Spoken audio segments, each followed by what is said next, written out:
The city has fallen silent. The final train has made its last journey, its distant rumble fading into memory. Streetlights cast long, lonely shadows on empty roads. The world outside has surrendered to the night. And yet, in the quiet of a room, someone is still awake. The room itself is still, a sanctuary of calm, but the mind is a marketplace of noise, a chaotic theater of unresolved worries, conversations replayed, and a deep, unnamed heaviness. The blue-white glow of a phone screen illuminates a tired face, a final, desperate search for a distraction, for anything to silence the relentless hum from within. This struggle, this wrestling with the dark, is not a personal failure. It is a symptom of our times, a quiet epidemic of the soul. We live in a world that celebrates being busy, a culture that measures our worth by our productivity, and an age where we are constantly assaulted by information. Our minds, like a computer with countless tabs left open, never truly get the chance to shut down.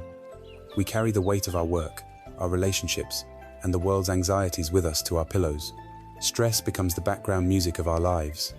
Anxiety becomes the constant companion in our quietest moments.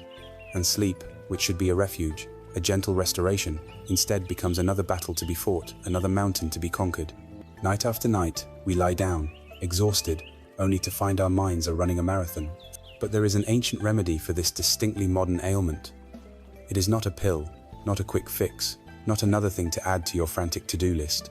It is a gentle path, a subtle shift in awareness that has been walked for over 2,500 years. This path is the wisdom of Buddhism, offered not as a rigid dogma to be believed, but as a practical science of the mind and a profound art of compassion.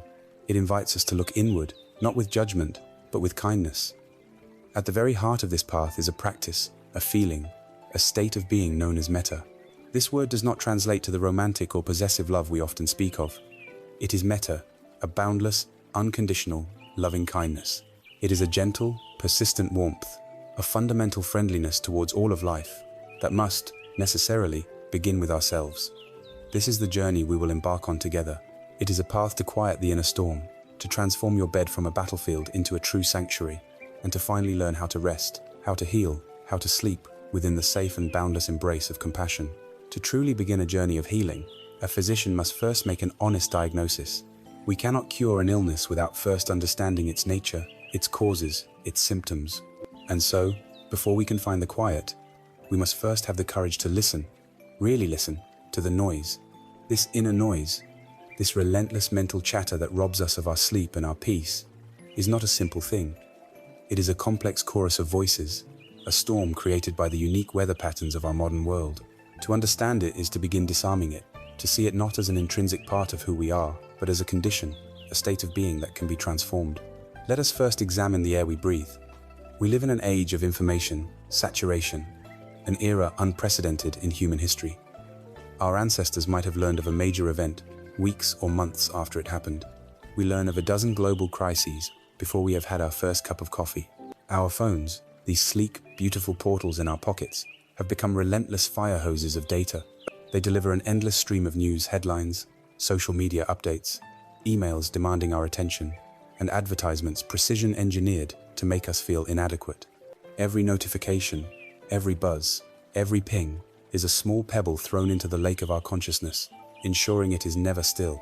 Our brains, which evolved over millennia in natural environments with limited, slow-moving information, are now subjected to a digital torrent. This is not without consequence. This constant influx rewires our neural pathways. It trains us for distraction, for shallow engagement. We find ourselves scrolling endlessly, looking for something we cannot name, a moment of satisfaction that never quite arrives. We click from one link to the next, our attention fractured into 1,000 tiny pieces. We lose the capacity for deep, contemplative thought, for the simple pleasure of reading a book without interruption, for the stillness of just being.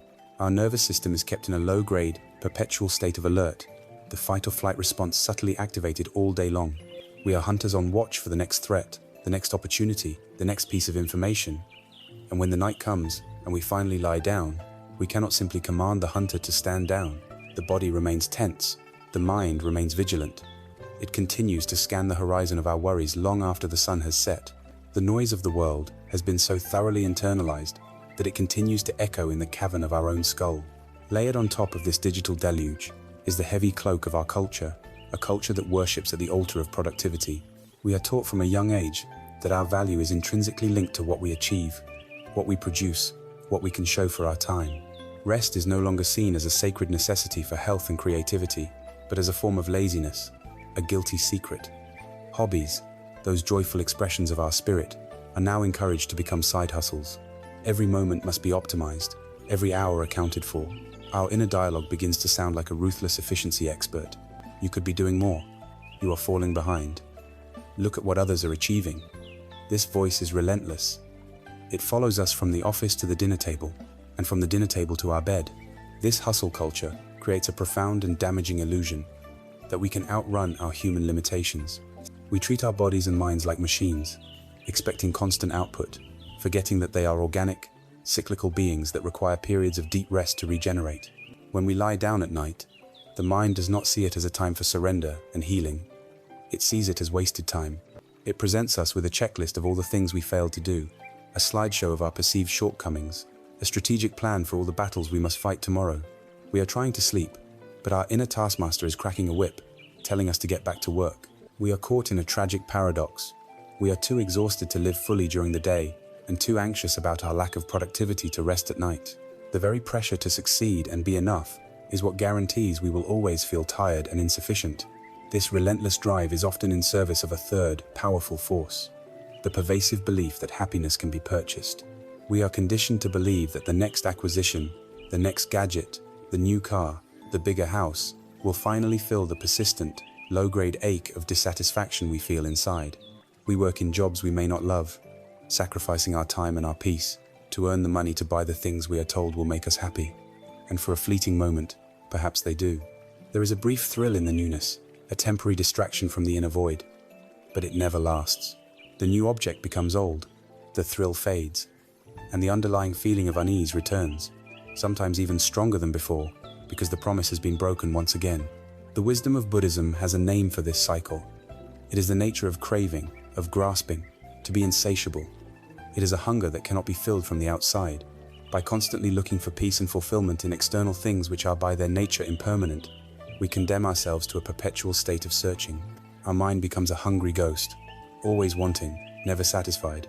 The noise in our head becomes a litany of desires, a catalogue of things we lack, a comparison of our life with the curated, perfect lives we see on our screens. This is a recipe for constant agitation, a guaranteed path away from the stillness we so desperately seek. There is an ancient Buddhist metaphor that captures our predicament perfectly. It is the concept of the monkey mind, or capacita. Imagine a monkey in a great tree, a tree filled with branches of thought, memory, and fantasy. The monkey is agitated, restless. It leaps from one branch, a worry about work, to another, a memory of an old argument. It grasps a fruit, a fleeting desire, holds it for a second, then drops it, distracted by another branch, a plan for the weekend. It is never still. It never stays in one place long enough to actually enjoy the fruit. It is simply in a state of constant, purposeless motion. This is the state of the untrained mind. It is not our fault, it is simply its nature. But the conditions of our modern life have fed this monkey a potent diet of caffeine, sugar, and pure data, turning its natural restlessness into a frantic, exhausting frenzy. This brings us to a simple, poignant story. A man lived in a village that was suffering from a drought. He was desperately thirsty, and his greatest wish was for a cool, long drink of water. He knew of a well, deep and full of fresh water, a few miles away. So, with great determination, he picked up his basket, a beautiful one woven from bamboo, and he ran to the well. He lowered the basket, and with great effort, hauled up a heavy load of sparkling water. He was overjoyed. He turned and began his journey home, hurrying as fast as he could. But the basket, for all its beauty, was full of gaps. With every step he took, the precious water leaked out. By the time he arrived back at his home, exhausted and sweating, the basket was empty.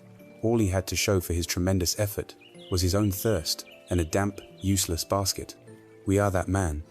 The water is the peace, the happiness, the contentment we seek.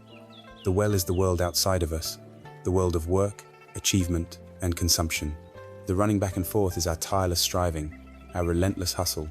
And the bamboo basket is our own mind, the monkey mind, a mind conditioned by distraction, riddled with the gaps of grasping and anxiety. We spend our entire lives running to the well, filling our basket with moments of pleasure, success, or distraction. But we try to carry this water, in a vessel that cannot hold it. By the time we arrive at the moment of rest, the end of the day, our basket is empty, and we are left only with our fatigue and our thirst. The problem was never the water, or the well, or the man's effort. The problem was the basket.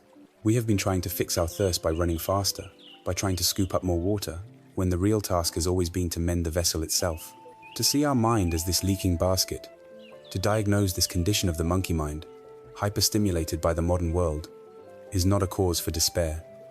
It is the beginning of true wisdom. It is an honest diagnosis. For the first time, perhaps, we are looking at the real problem, not just its symptoms. The Buddha, in his profound compassion, did not simply point out the leaking basket and leave us there. He began his teaching with this very act of honest seeing, this courageous acknowledgement of our reality. It is a principle so fundamental, so important, that it is called the first noble truth, the universal truth of our shared human condition of disquiet. And it is here, in this honest seeing, that the true path to healing begins. Having looked honestly at the leaking basket of our own mind, we arrive at the very bedrock of the Buddha's teaching. We stand at the threshold of the first noble truth. Now, the common translation of this truth, the truth of dukkha, is often given as life is suffering. And this translation, in its starkness, has caused many to turn away, perceiving Buddhism as a pessimistic or morbid philosophy. But this is a profound misunderstanding, a failure of language to capture a concept of immense subtlety and compassion. To understand dukkha is not to resign oneself to misery, but to begin the most realistic and hopeful journey possible. Let us set aside the word suffering for a moment, and instead explore dukkha as a pervasive unsatisfactoriness, a fundamental disquiet, or a subtle friction that is inherent in a conditioned existence. It is the diagnosis of the human condition, offered not with judgment, but with the gentle, knowing nod of a wise physician who sees our ailment and, for the first time, gives it a name. This disquiet, this dukkha, manifests in three distinct ways, moving from the obvious to the incredibly subtle. The first is what we might call the dukkha of overt pain. This is the suffering we all recognize instantly. It is the sharp pain of a headache, the chronic ache of an aging body. It is the piercing grief of losing someone we love. It is the sting of being rejected, the bitter taste of failure, the anxiety of a frightening medical diagnosis. This form of dukkha is an undeniable, unavoidable part of life. To be born into a body is to be vulnerable to sickness, injury, and decay. To have a heart is to be vulnerable to loss and sorrow. No amount of positive thinking or material wealth can build a fortress that is completely immune to this fundamental reality. This is the raw, undisguised pain of life, and the Buddha does not ask us to deny it, but to acknowledge its presence with courage. But if dukkha were only this overt pain, we might feel it only in moments of crisis. The teaching is far more pervasive because of the second form, the dukkha of change. This is a far more subtle and insidious kind of unsatisfactoriness. It is the stress that comes from the fact that even pleasant experiences are impermanent. Think of a perfect golden afternoon on a vacation. The sun is warm, the company is good, the moment feels blissful. And yet, even in the midst of that joy, a tiny shadow can appear in the mind, a quiet whisper that says, "This will end soon." That whisper is the dukkha of change. It is the melancholy we feel as a beautiful song draws to its final chord. It is the bittersweet quality of watching our children grow, knowing that the precious moments of their childhood are fleeting. We grasp and cling to happy moments, trying to freeze them in time. But life is a river, not a statue. Our resistance to this flow, our clinging to what is pleasant, and our desperate attempts to make it last forever, is a primary source of our anxiety. The happiness itself is not the problem. The problem is our attachment to it, and the inevitable disappointment that arises when it, like all things, changes.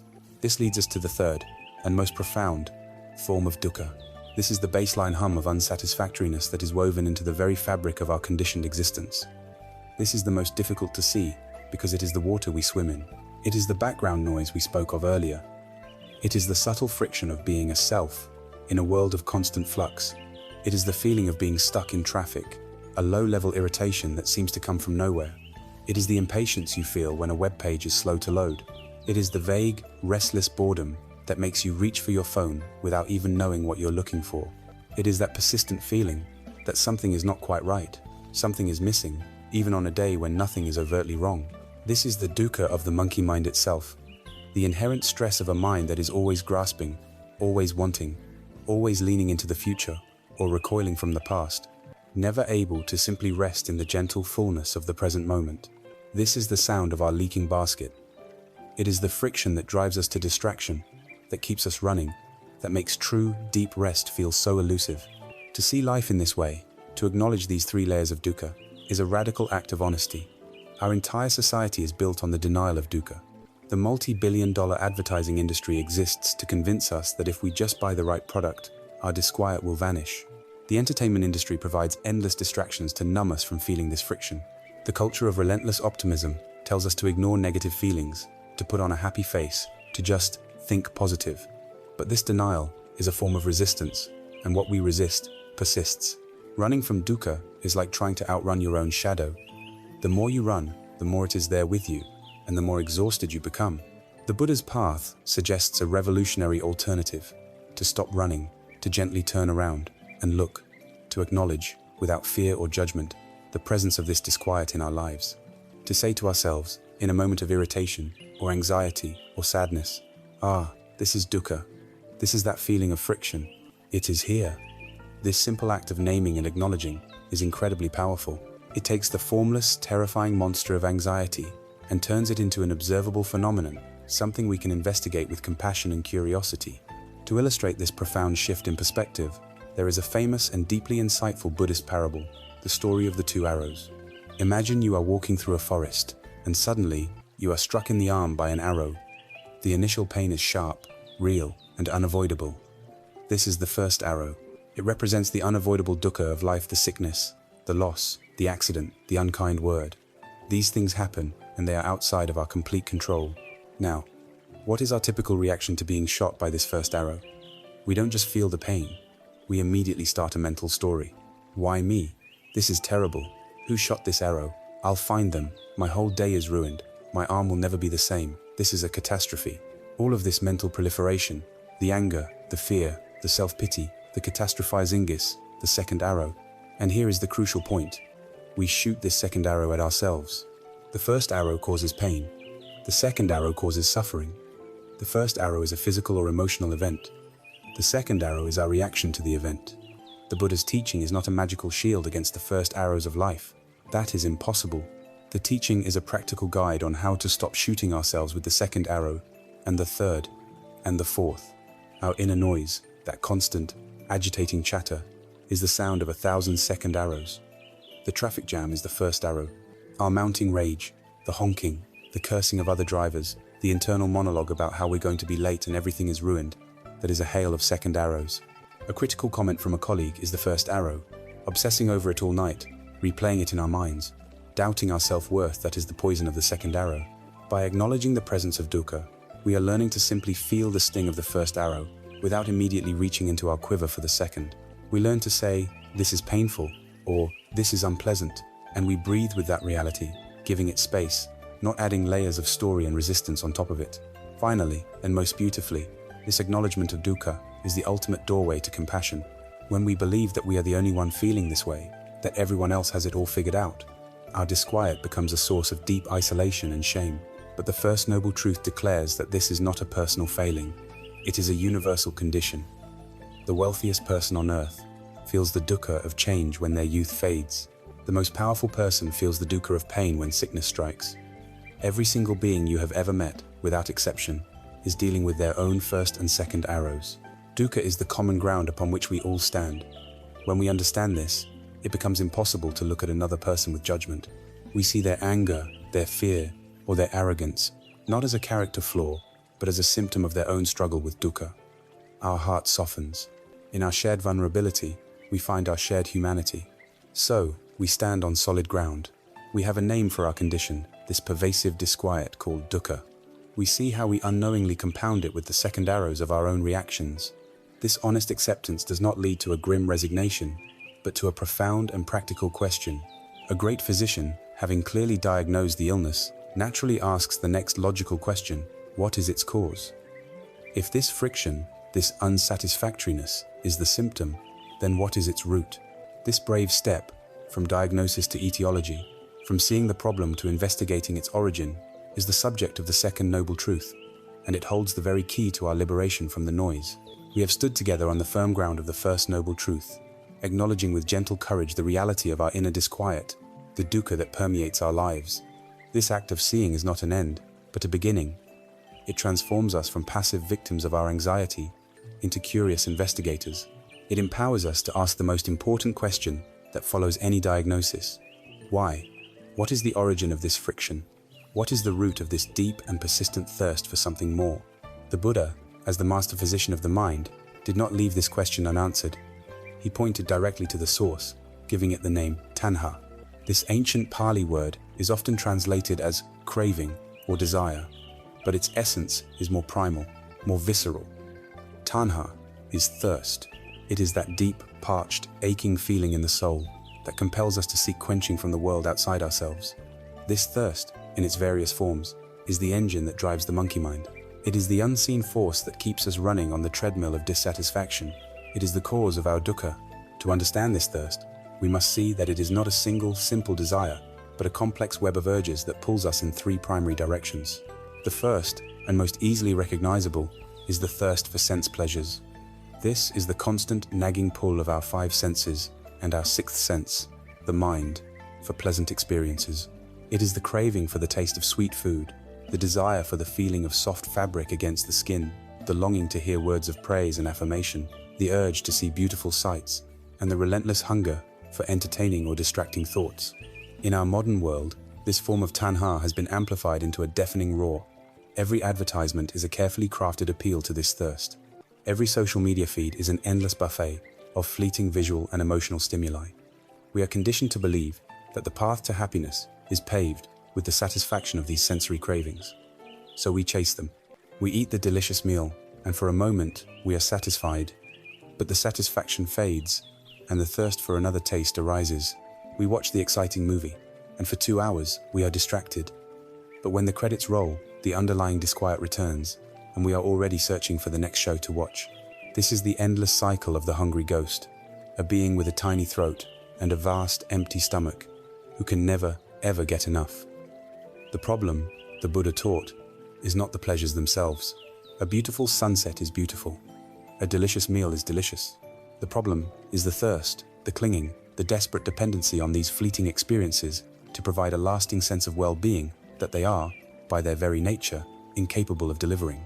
The second form of thirst is deeper and more entwined with our sense of self. It is the thirst for existence, the thirst for becoming. This is the deep-seated craving to be someone, to solidify our identity, to carve our name into the world. It is the engine of ambition, the desire for status, wealth, and recognition. It is the powerful urge to be seen as smart, as successful, as righteous, as attractive, as a good person. We cling to our roles: the dedicated employee, the loving parent, the respected community member as if they were solid ground. This thirst for becoming is what fuels our anxiety about the future and our regrets about the past. It creates the imposter syndrome, that gnawing fear that we will be found out, that our carefully constructed identity will crumble. It is the reason we feel so defensive when our beliefs are challenged, because we have fused our sense of self with our opinions. We are no longer a person having an idea, we are that idea. This thirst is ultimately a thirst for permanence in a world that is fundamentally impermanent. We want our ego, our story, our me, to last forever, and we live in a state of constant, low-grade anxiety because we know, deep down, that it cannot. We are building our house on shifting sands, and the effort of holding it together is utterly exhausting. The third form of thirst may seem paradoxical, but it is one we experience every single day. It is the thirst for non-existence, for annihilation. This is aversion. It is the powerful urge to get rid of what is unpleasant. When you feel a surge of anxiety, that desperate, visceral reaction of, I want this feeling to stop right now, that is this third thirst. It is the anger you feel towards another person, which is a desire for their unpleasant behavior, or even their presence, to be annihilated. It is the irritation at the sound of a barking dog, the impatience in a long line, the frustration with our own perceived flaws. It is the constant pushing away of reality, the resistance to what is. We declare war on our own uncomfortable feelings, on difficult situations, on people who challenge us. This creates a state of perpetual internal conflict. Instead of allowing an unpleasant feeling to arise, be felt, and pass away like a cloud in the sky, we fight it, we suppress it, we try to destroy it, which only gives it more energy and more power over us. In its most extreme form, This thirst for non-existence can manifest as a desire for self-destruction, but in our daily lives, it is the constant, draining effort of saying no to the present moment. Here we can see the central strategy of tanha. It is always future-oriented. It never allows us to be at peace where we are. It constantly whispers, happiness is not here, it is over there. We will be happy when we get the promotion, when we fall in love, when we go on vacation, when we lose the weight, when this painful feeling finally goes away. Peace becomes a perpetually postponed event. Our life becomes a series of not yet moments. We are always leaning forward, reaching for the next thing, and in doing so, we completely miss the life that is happening right here, in this breath, in this moment. There is a powerful parable that perfectly illustrates this self-imprisoning nature of tanha. In some parts of Asia, hunters have a clever method for trapping monkeys. They take a coconut or a gourd, hollow it out, and cut a hole in it, just large enough for a monkey's open hand to slide through. They place some rice or a sweet treat inside and chain the gourd to a tree. Sooner or later, a monkey comes along, smells the treat, and slides its hand inside. It grasps the rice, making a fist. But now, its fist is too large to pull back through the small opening. The monkey is now trapped. But what is truly trapping it? It is not the gourd, nor the chain. It is its own clenched fist. It is its own craving. All the monkey has to do to be free is to let go of the rice. But its tanha is so powerful, so instinctual, that it cannot bring itself to open its hand. It will pull and shriek and fight, a prisoner of its own desire, until the hunter arrives. We are that monkey. The rice is anything we cling to. The desire for a new car, the need to be right in an argument, the resentment we hold against someone who hurt us years ago, the attachment to our youth, the rigid belief in our own opinions. The world is full of these gourds, these baited traps. But the trap only works when we make a fist. The suffering, the feeling of being stuck, is not being imposed on us from the outside. It is the direct consequence of our own clinging. Freedom is always, in every moment, available to us. It lies in the simple, yet monumentally difficult, act of unclenching our fist, of letting go. The point of this teaching is not to suggest that we must become passionless beings, devoid of all worldly wants. Desires are natural. The desire for food when hungry, for companionship when lonely, these are part of our human nature. The wisdom lies not in eradicating desire, but in changing our relationship to it. It is about learning to hold our desires and even our core beliefs with an open hand, not a clenched fist. It is to see the process of craving as it arises in the mind, to recognize it as tanha, and to know its impermanent and ultimately unsatisfying nature without being compelled to act on it. It is the difference between being the master of our desires and being their prisoner. To know the cause of an illness is a moment of immense hope. It dispels the terrifying thought that our condition is random, meaningless, and incurable. The Buddha, in identifying tanha as the root of dukkha, did not deliver a sentence of condemnation. He handed us a key. If our inner noise, our anxiety, our disquiet is caused by the fire of our own thirst and clinging, then a profound and logical possibility emerges. It means that if we can reduce the fuel, the fire will subside. If we can learn to gently open our clenched fist, the trap will lose its power. This liberating possibility that the fire can indeed be calmed, that the thirst can be quenched from within, that there is an end to our self-inflicted unrestless, the breathtaking promise of the third noble truth. It is the light that shows us the way out of the darkness. We have walked together into the heart of our own disquiet. We have looked with courage at the diagnosis of dukkha, and we have identified its primary cause, the deep and restless thirst of tanha. To arrive at such a clear understanding is to stand at a pivotal moment, a turning point filled with profound hope. For if a disease has a specific cause, it implies the possibility of a cure. If our inner fire is fed by a specific fuel, it means we can learn to stop supplying it. This very possibility is the essence of the third noble truth, the truth of the cessation of dukkha. This truth is not a command or a wish, but a statement of profound potential. It tells us that there is a state of being, a reality, that is free from the fever of craving and the friction of suffering. The name for this state is one that is famous throughout the world, yet is shrouded in mystery and misconception. That name is nirvana. Before we explore what nirvana is, it is essential to first clear the ground and say what it is not. For the Western mind, the word can conjure images of a vague heavenly paradise you go to after death, or conversely, a terrifying empty void of utter annihilation. Nirvana is neither of these. It is not a geographical location, not a celestial realm in the clouds, and it is most certainly not a state of nothingness.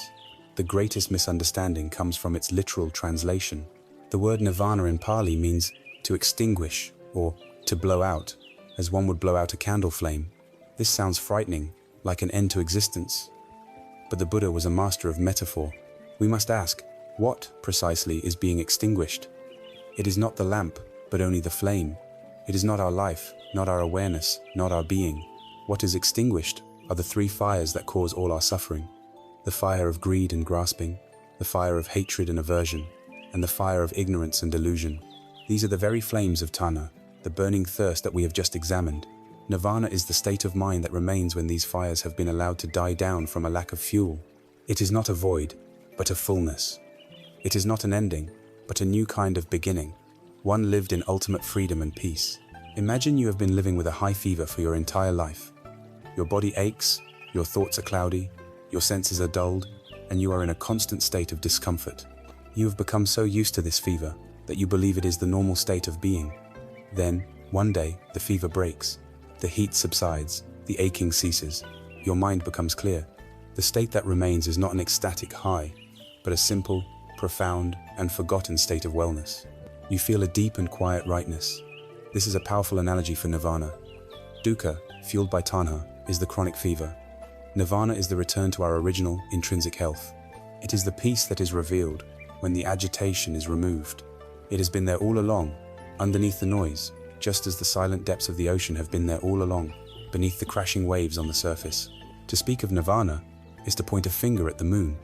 The words are not the state itself, but can only hint at its quality. It is described as the ultimate refuge, an unshakable sanctuary of the heart.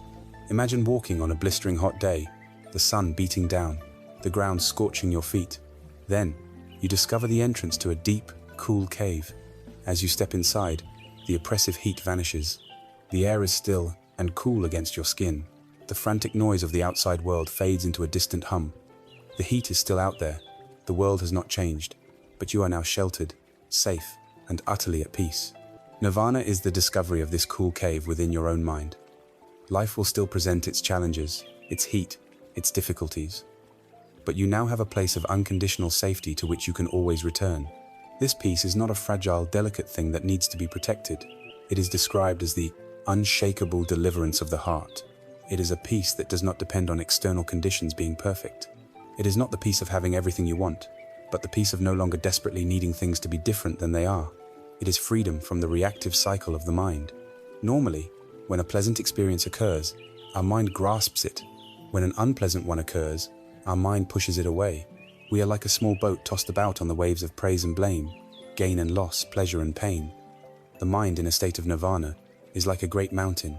The winds of life may howl, the storms may rage, the rains may fall, but the mountain remains stable, solid, and unmoved. It experiences the weather, but it is not defined by it. So it is with the liberated mind. It feels joy without clinging. It feels sorrow without falling into despair. It experiences all of life with a vast, open, and equanimous heart. It is crucial to understand that this profound tranquility is not a state of numbness or apathy. This is a common fear that in letting go of our desires and fears, we will become passionless, unfeeling robots. The reality is the precise opposite. When the constant noisy static of the egoit's cravings, its fears, its endless commentaries finally turn down, we can, for the first time, hear the world with perfect clarity. Our senses become more vivid. Our hearts, no longer consumed with the project of defending a fragile self, can open to an extent we never thought possible. From this spaciousness, true compassion arises effortlessly because we see the suffering of others without the filter of our own needs. True, selfless joy arises because the happiness of others no longer feels like a threat to our own. And profound wisdom arises because we see things exactly as they are, not as we wish them to be or fear them to be. Let us return to the central metaphor, the extinguished lamp. Think of your being as a beautiful oil lamp. The oil in the lamp is the fuel of tanha, the craving, clinging, and attachments we continuously add throughout the day. The flame, leaping and flickering, is dukkha, the agitation, the stress, the burning of suffering that is fed by the oil. As long as we keep adding oil, the flame will keep burning. The spiritual practice is the process of learning to stop adding fuel.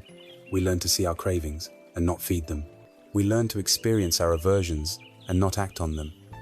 As we stop adding new fuel, the old, accumulated oil begins to be consumed. The flame may leap and sputter for a time, but gradually, as its fuel source diminishes, it becomes smaller, gentler. Finally, the last drop of oil is consumed, and the flame softly flickers and goes out. What remains? Not an empty blackness.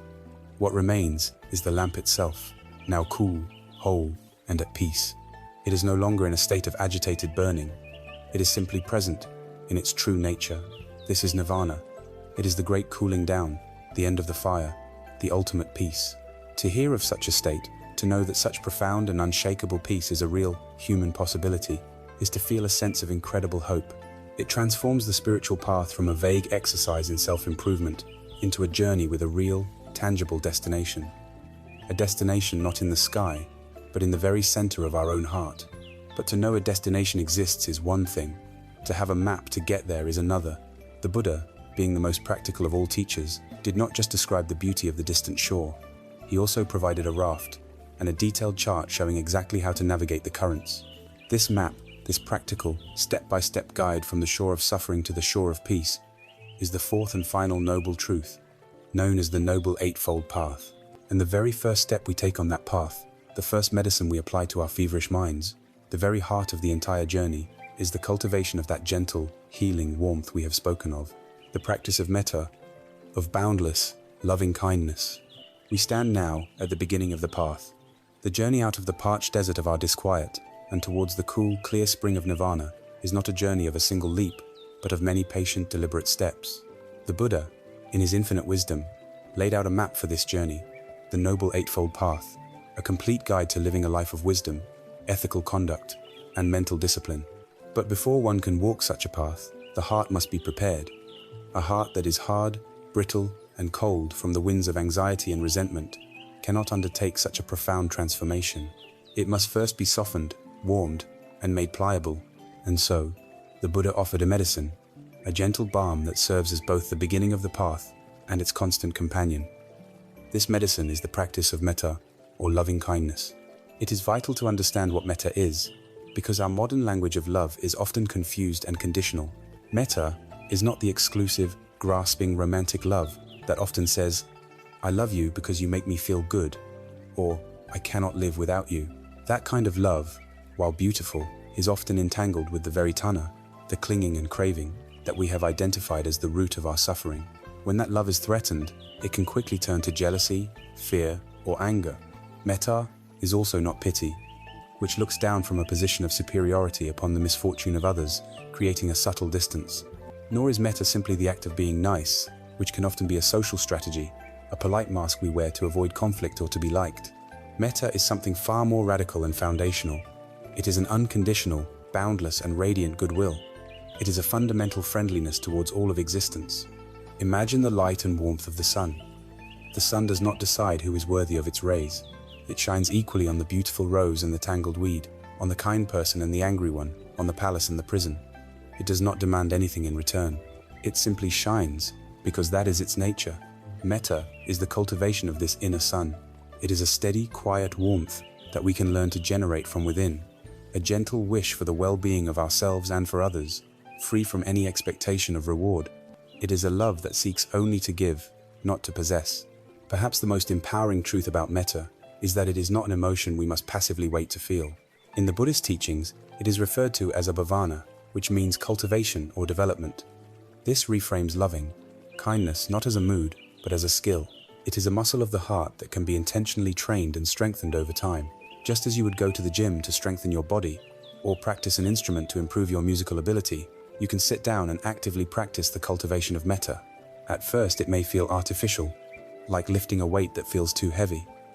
You may say the words of loving kindness and feel nothing. This is perfectly normal. The practice is not about forcing a feeling, but about gently, persistently setting an intention. It is the act of planting a seed. With consistent watering and care, that seed will eventually, in its own time, sprout and grow into a mighty tree that provides shade and comfort for your entire inner world. The function of Mettā within the mind is that of a direct and powerful antidote. So much of our inner noise, the anxious chatter that keeps us awake at night, is composed of the poisons of ill will, irritation, judgment, resentment, frustration, and fear. These mental states are like acids, corroding our peace and making our minds a hostile environment.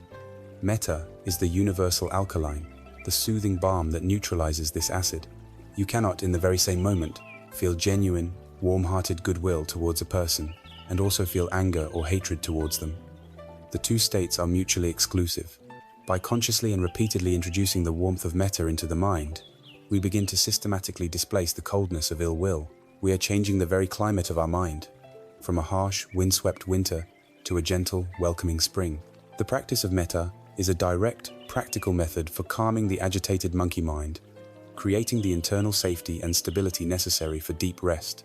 The Buddha himself spoke at length about the tangible, observable benefits that come to one who diligently cultivates mettā.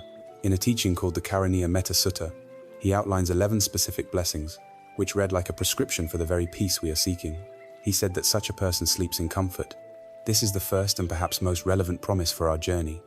A mind that has spent the day cultivating warmth and goodwill is not a mind at war with itself or the world. It can lay its head on the pillow without replaying grievances or rehearsing future battles. It can surrender to rest. He said that this person also wakes in comfort. They do not wake with that familiar jolt of anxiety, the immediate cascade of worries about the day ahead. They awaken with a sense of gentleness, a mind that is already predisposed to peace. He said they dream no evil dreams.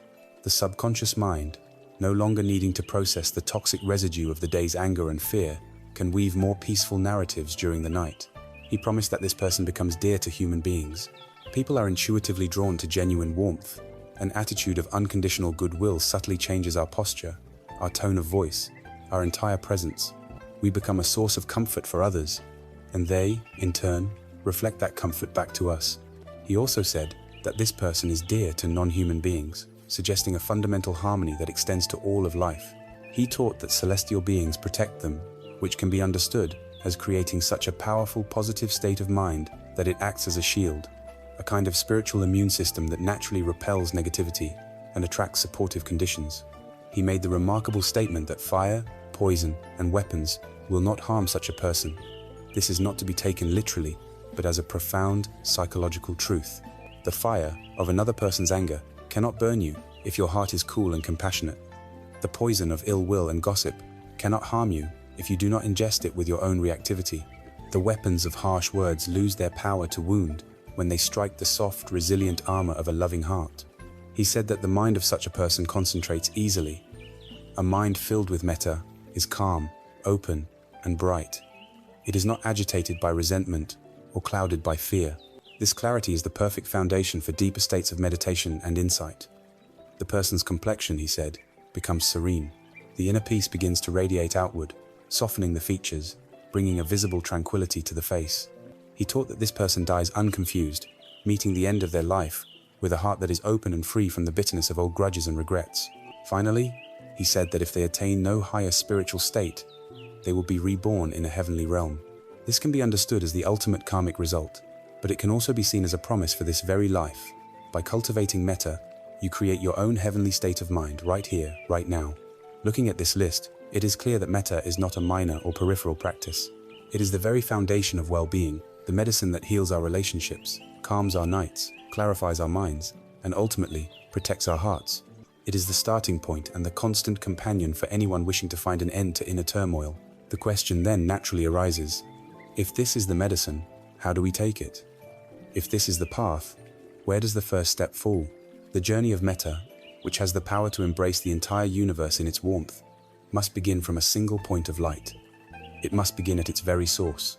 Before we can radiate this warmth out to the world, we must first learn to kindle it in the most intimate, and often the most challenging, landscape of all, the territory of our own heart. We have arrived at the heart of the practice, the very source from which all compassion flows.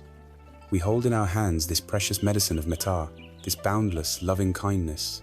And the first recipient, the first being in the entire universe to whom we must offer this healing balm, is our own self. For many of us, this is the most difficult and radical step of all. We may find it easier to wish well for others, even for strangers, than to turn that same gentle attention inward. The very idea can feel awkward, self-indulgent, or even selfish. A voice inside may immediately protest, arguing that we are not worthy, that we have too many flaws, that self-kindness is a form of weakness. Before we begin the practice, we must first meet this resistance with understanding, for it holds the key to our struggle. Why is it so difficult to be kind to ourselves? We have been trained, by our culture and often by our own minds, to be our own harshest critic. There is a deeply ingrained belief that self-judgment is a necessary tool for motivation. We carry within us an inner drill sergeant who believes that if it does not shout at us, whip us into shape, and constantly point out our failings, we will dissolve into lazy, unproductive complacency. This inner critic is not necessarily an enemy. In its own misguided way, it is trying to protect us. It thinks that by criticizing us first, it can preempt the criticism of others. It believes that by holding us to an impossible standard of perfection, it can shield us from the pain of failure and rejection. It operates from a place of fear, but its methods, born of fear, only create more fear. The result of this constant inner warfare is not excellence, but exhaustion. It is a chronic state of anxiety, a persistent feeling of not being good enough, a deep-seated fear of ever letting our guard down. It is like trying to get a small child to learn and grow by constantly telling them they are stupid and worthless. The child does not become a genius. The child becomes terrified, withdrawn, and broken. We have been doing this to ourselves for years, and we wonder why we feel so anxious and weary. It is essential, then, to distinguish this healing self-compassion from its distorted cousins, self-pity and selfishness. Self-pity is a contracting state. It narrows our world down to our own story of suffering, isolating us in a narrative of poor me. It magnifies our problems and convinces us that our pain is unique and special. Mettā for oneself is the opposite. It is an act of connection. It recognizes that making mistakes, feeling pain, and being imperfect are not personal failings, but are fundamental parts of the shared human experience. It is the voice that says, "This is a moment of difficulty. It is hard to be human sometimes. May I meet this moment with kindness." It connects us to all of humanity and our shared vulnerability. And what of selfishness? Is it selfish to offer kindness to ourselves? Consider the instructions given on an airplane before takeoff. In case of a drop in cabin pressure, you must put on your own oxygen mask before attempting to help others. This is not selfishness, it is wisdom. If you faint from lack of oxygen, you are of no use to anyone. So it is with the heart. If your own heart is a barren desert, starved of kindness and compassion, what water can you possibly offer to another? If your own cup is empty, what can you pour for anyone else? The practice of Mettā for oneself is the act of filling your own cup. It is the ultimate act of generosity, because only from a heart that is full can genuine, sustainable compassion for others ever overflow. As the Buddha himself said, after searching the entire universe, you will find no one more deserving of your love and affection than yourself. So now, with this understanding, let us gently begin. I invite you to find a posture that feels both relaxed and dignified. You may close your eyes if that feels comfortable. Let go of the day's burdens, and for these next few moments, give yourself permission to simply be. There is nothing to achieve, no feeling to force. The only task is to gently offer an intention, like planting a seed in the soil of your heart. Bring your awareness to your own being. Feel the presence of your body sitting here. Feel the gentle rhythm of your breath. And in the quiet space of your own mind, begin to silently, softly offer these phrases to yourself. The first phrase is, "May I be safe." Let this wish land gently. This is a wish for safety from outer harm, but more profoundly, a wish for safety from the tyranny of your own inner critic. It is a wish to create a sanctuary inside yourself, a space where it is safe to be imperfect, safe to be vulnerable, safe to be exactly who you are. May I be safe. The second phrase is, "May I be happy." Allow this genuine wish for your own deep happiness and well-being to arise. It is not a wish for fleeting pleasure, but for an enduring contentment, a joy that comes from a peaceful heart. You, like all beings, have a fundamental right to be happy. Let this phrase be a gentle affirmation of that truth. May I be happy. The third phrase is, "May I be healthy." This is a wish for the health of your body, for it to be strong and free from pain. It is also a wish for the health of your mind and heart, for them to be free from the sickness of anxiety, anger, and fear. It is a holistic wish for your total well-being. May I be healthy. The final phrase is, "May I live with ease." This is perhaps the most beautiful and profound wish. It is not a wish for a life with no challenges, for that is impossible.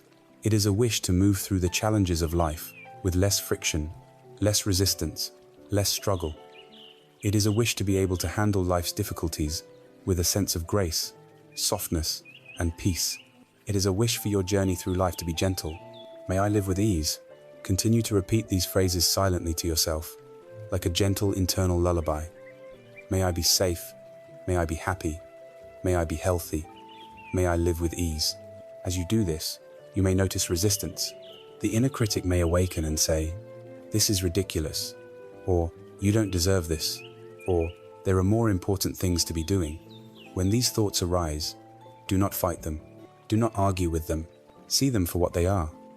Old, conditioned habits of the mind, like clouds passing through a vast sky. Acknowledge them, and then gently, with infinite patience, return your attention to the phrases. The goal is not to feel a certain way. The goal is simply to continue offering the intention. The act of offering is the practice. You are watering the seed, even if you cannot yet see the flower. Think of a gardener tending to a precious garden. The gardener knows they must first nourish themselves. They must drink water, eat food, and rest in the shade. If the gardener neglects themselves, they will collapse from exhaustion, and the entire garden will wither. You are both the gardener and the garden. In offering this kindness to yourself, you are providing the nourishment, the water, the rest that is required for anything beautiful to grow. You are tending to the soil of your own heart. Continue this gentle rhythm. May I be safe. May I be happy. May I be healthy. May I live with ease. This is not an act of ego. It is an act of wisdom. It is the foundation upon which all true compassion is built. By learning to love and care for yourself, you are creating a reservoir of peace and kindness inside. And when that reservoir begins to fill, it will, without any effort on your part, naturally begin to overflow. That overflowing is the gift you will then be able to offer to the world.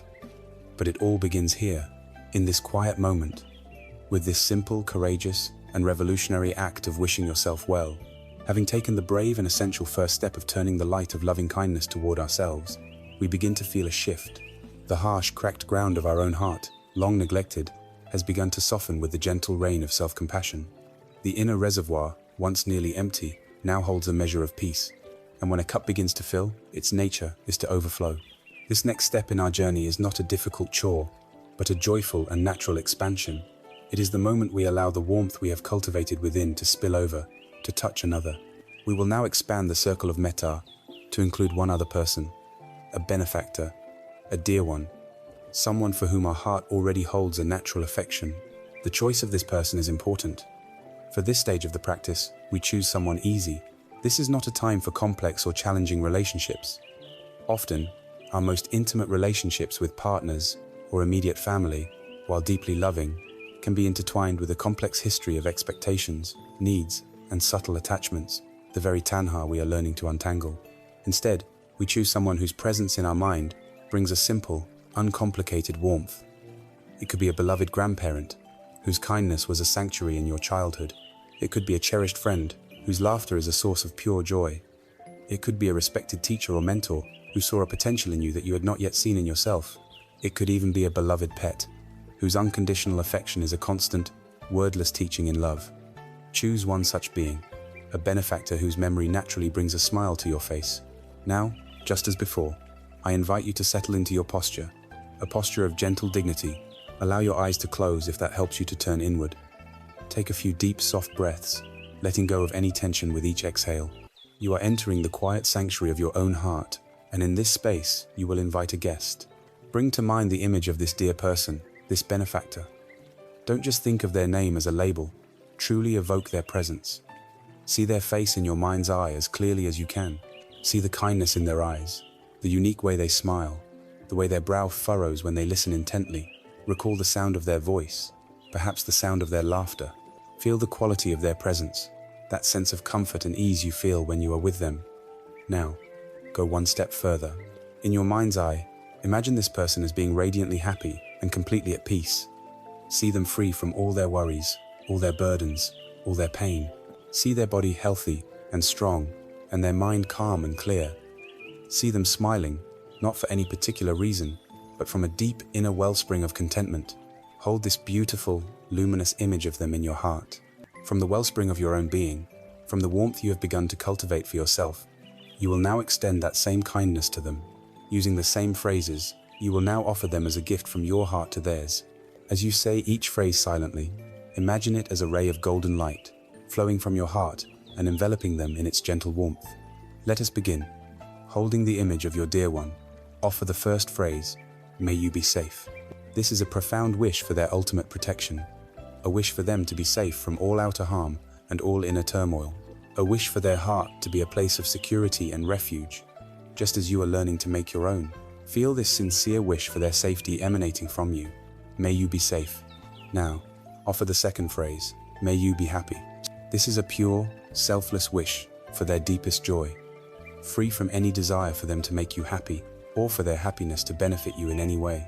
It is a simple, powerful wish that they may experience profound and lasting contentment for their own sake. May you be happy. Offer the third phrase, may you be healthy. Wish for them complete and total well-being. Wish for their body to be vibrant and free from illness. Wish for their mind to be free from the poisons of anxiety and sorrow.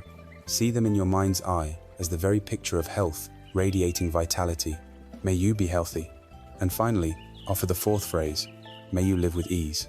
Wish for their journey through this life to be a gentle one. Wish for them to meet life's inevitable challenges with grace, strength, and a peaceful heart. Wish for them to be free from struggle, stress, and overwhelming burdens. Wish for them a life of lightness and flow. May you live with ease. Now, continue to hold them in this luminous space, silently repeating the cycle of these phrases at your own rhythm. May you be safe. May you be happy. May you be healthy. May you live with ease.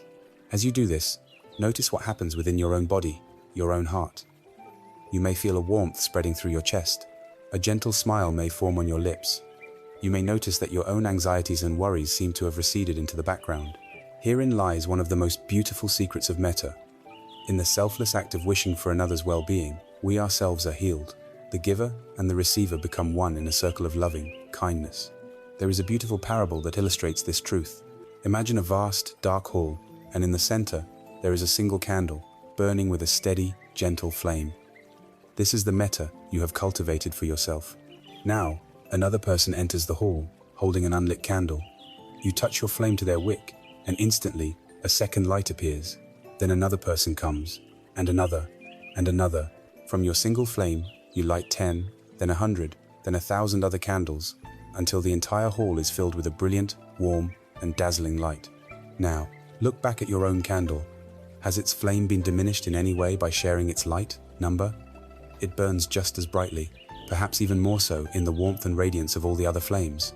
In fact, by giving its light away, it has transformed the entire environment from one of darkness to one of shared brilliance. So it is with Mettā. The love and kindness you generate are not a finite resource that gets used up. It is a regenerative power that grows through the act of giving. Your happiness is not threatened by the happiness of another, it is magnified by it. In this practice, we are actively dismantling the ego's scarcity mindset, the fearful belief that there isn't enough love or happiness to go around. We are learning the abundant truth of the heart, that its capacity to love is infinite. Take a final moment to bathe this dear person in the unconditional warmth of your goodwill.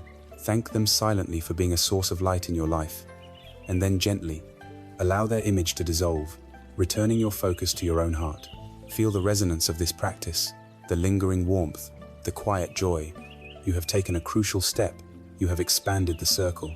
You have proven to yourself that your heart has the capacity to hold not only your own well-being, but that of another. You are strengthening the muscle of your compassion, preparing it for the next stage of its development.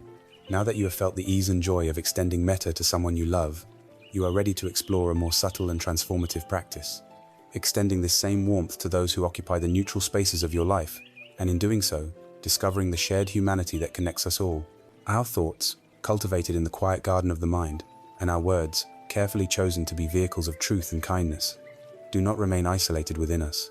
They naturally seek expression. They move from the internal realm of intention to the external world of engagement. This movement, this physical manifestation of our inner state, is the next step on our path. It is called right action, or samma kammanta. This is not a list of rigid commandments designed to restrict our freedom, but rather a conscious and compassionate way of moving through the world, a way of ensuring that our physical presence is a source of peace, not a source of harm. It is the practice of translating wisdom into our very footsteps, our gestures, the work of our hands. At its heart, right action is founded on a profound principle of non-violence and harmlessness, a principle called ahimsa. It asks us to consider the ripple effect of everything we do, to recognize that our existence is deeply interwoven with the existence of all other beings. The practice begins with 3 fundamental precepts. which act as guidelines for navigating the complexities of life. The first, and most foundational, is to abstain from the taking of life. On the surface, this seems simple, a basic moral tenet most of us already accept, but in the Buddhist context, it extends far beyond the act of murder. It is a call to cultivate a deep and unwavering reverence for all living things. It is the recognition that every being, from the person living next door to the smallest insect crawling on the floor, cherishes its own life. Every being fears pain and annihilation. To practice this precept is to honor this fundamental truth. It invites us to look at our relationship with the entire web of life. It asks us to reflect on the consequences of our choices, from the food we place on our table to our impact on the natural environment that sustains us all. This is not about inducing guilt, but about awakening sensitivity. It is about fostering a heart that actively wishes for the safety and well-being of others, a gentleness that informs our every move. When we consciously choose not to harm even the smallest of creatures, we are training our own mind in compassion. We are making a powerful statement that our own comfort or convenience is not more important than another being's existence. This practice of active gentleness dissolves our aggression, our impatience, and our sense of separation from the world around us. The second precept of right action is to abstain from taking that which is not given. Again, the surface meaning, refraining from theft, is clear, but its deeper application touches upon many subtle aspects of our modern lives. It means respecting the property, the efforts, and the creations of others. It means not taking credit for someone else's work in a corporate setting. It means not exploiting legal or financial loopholes to gain an unfair advantage. It addresses the subtle sense of entitlement that can lead us to feel we deserve something that belongs to another. At its core, this precept is an antidote to the mind of greed and acquisition. It trains us in contentment and integrity. The positive expression of this principle is the practice of generosity, or dana. Instead of focusing on what we can get, we shift our attention to what we can give. This doesn't have to be money. We can give our time, our full and undivided attention to someone who is lonely. We can give our skills to help a neighbor. We can offer a word of encouragement. Generosity is the direct opposite of stealing. Stealing comes from a sense of poverty, a feeling of not enough. Generosity comes from a sense of abundance, a recognition that we have more than enough to share. By practicing this respect for what belongs to others and actively practicing generosity, we dismantle the mental structures of envy and desire and build a foundation of trust and mutual respect with the world. The third precept is to abstain from sexual misconduct. In our modern context, this can be a delicate subject, often clouded by centuries of cultural conditioning. It is important to understand that from a Buddhist perspective, this is not about Puritanism or viewing sexuality as inherently sinful. Instead, it is about bringing the same principles of non-harming and respect into our most intimate relationships. It means refraining from any sexual activity that causes harm to ourselves or to others. This includes actions that involve exploitation, coercion, or deceit. It means honoring the commitments and trust that form the foundation of our relationships. It is about ensuring that our sexuality is an expression of genuine connection, warmth, and care, rather than a vehicle for selfish gratification, a way to quell our loneliness, or a means to exert power over another.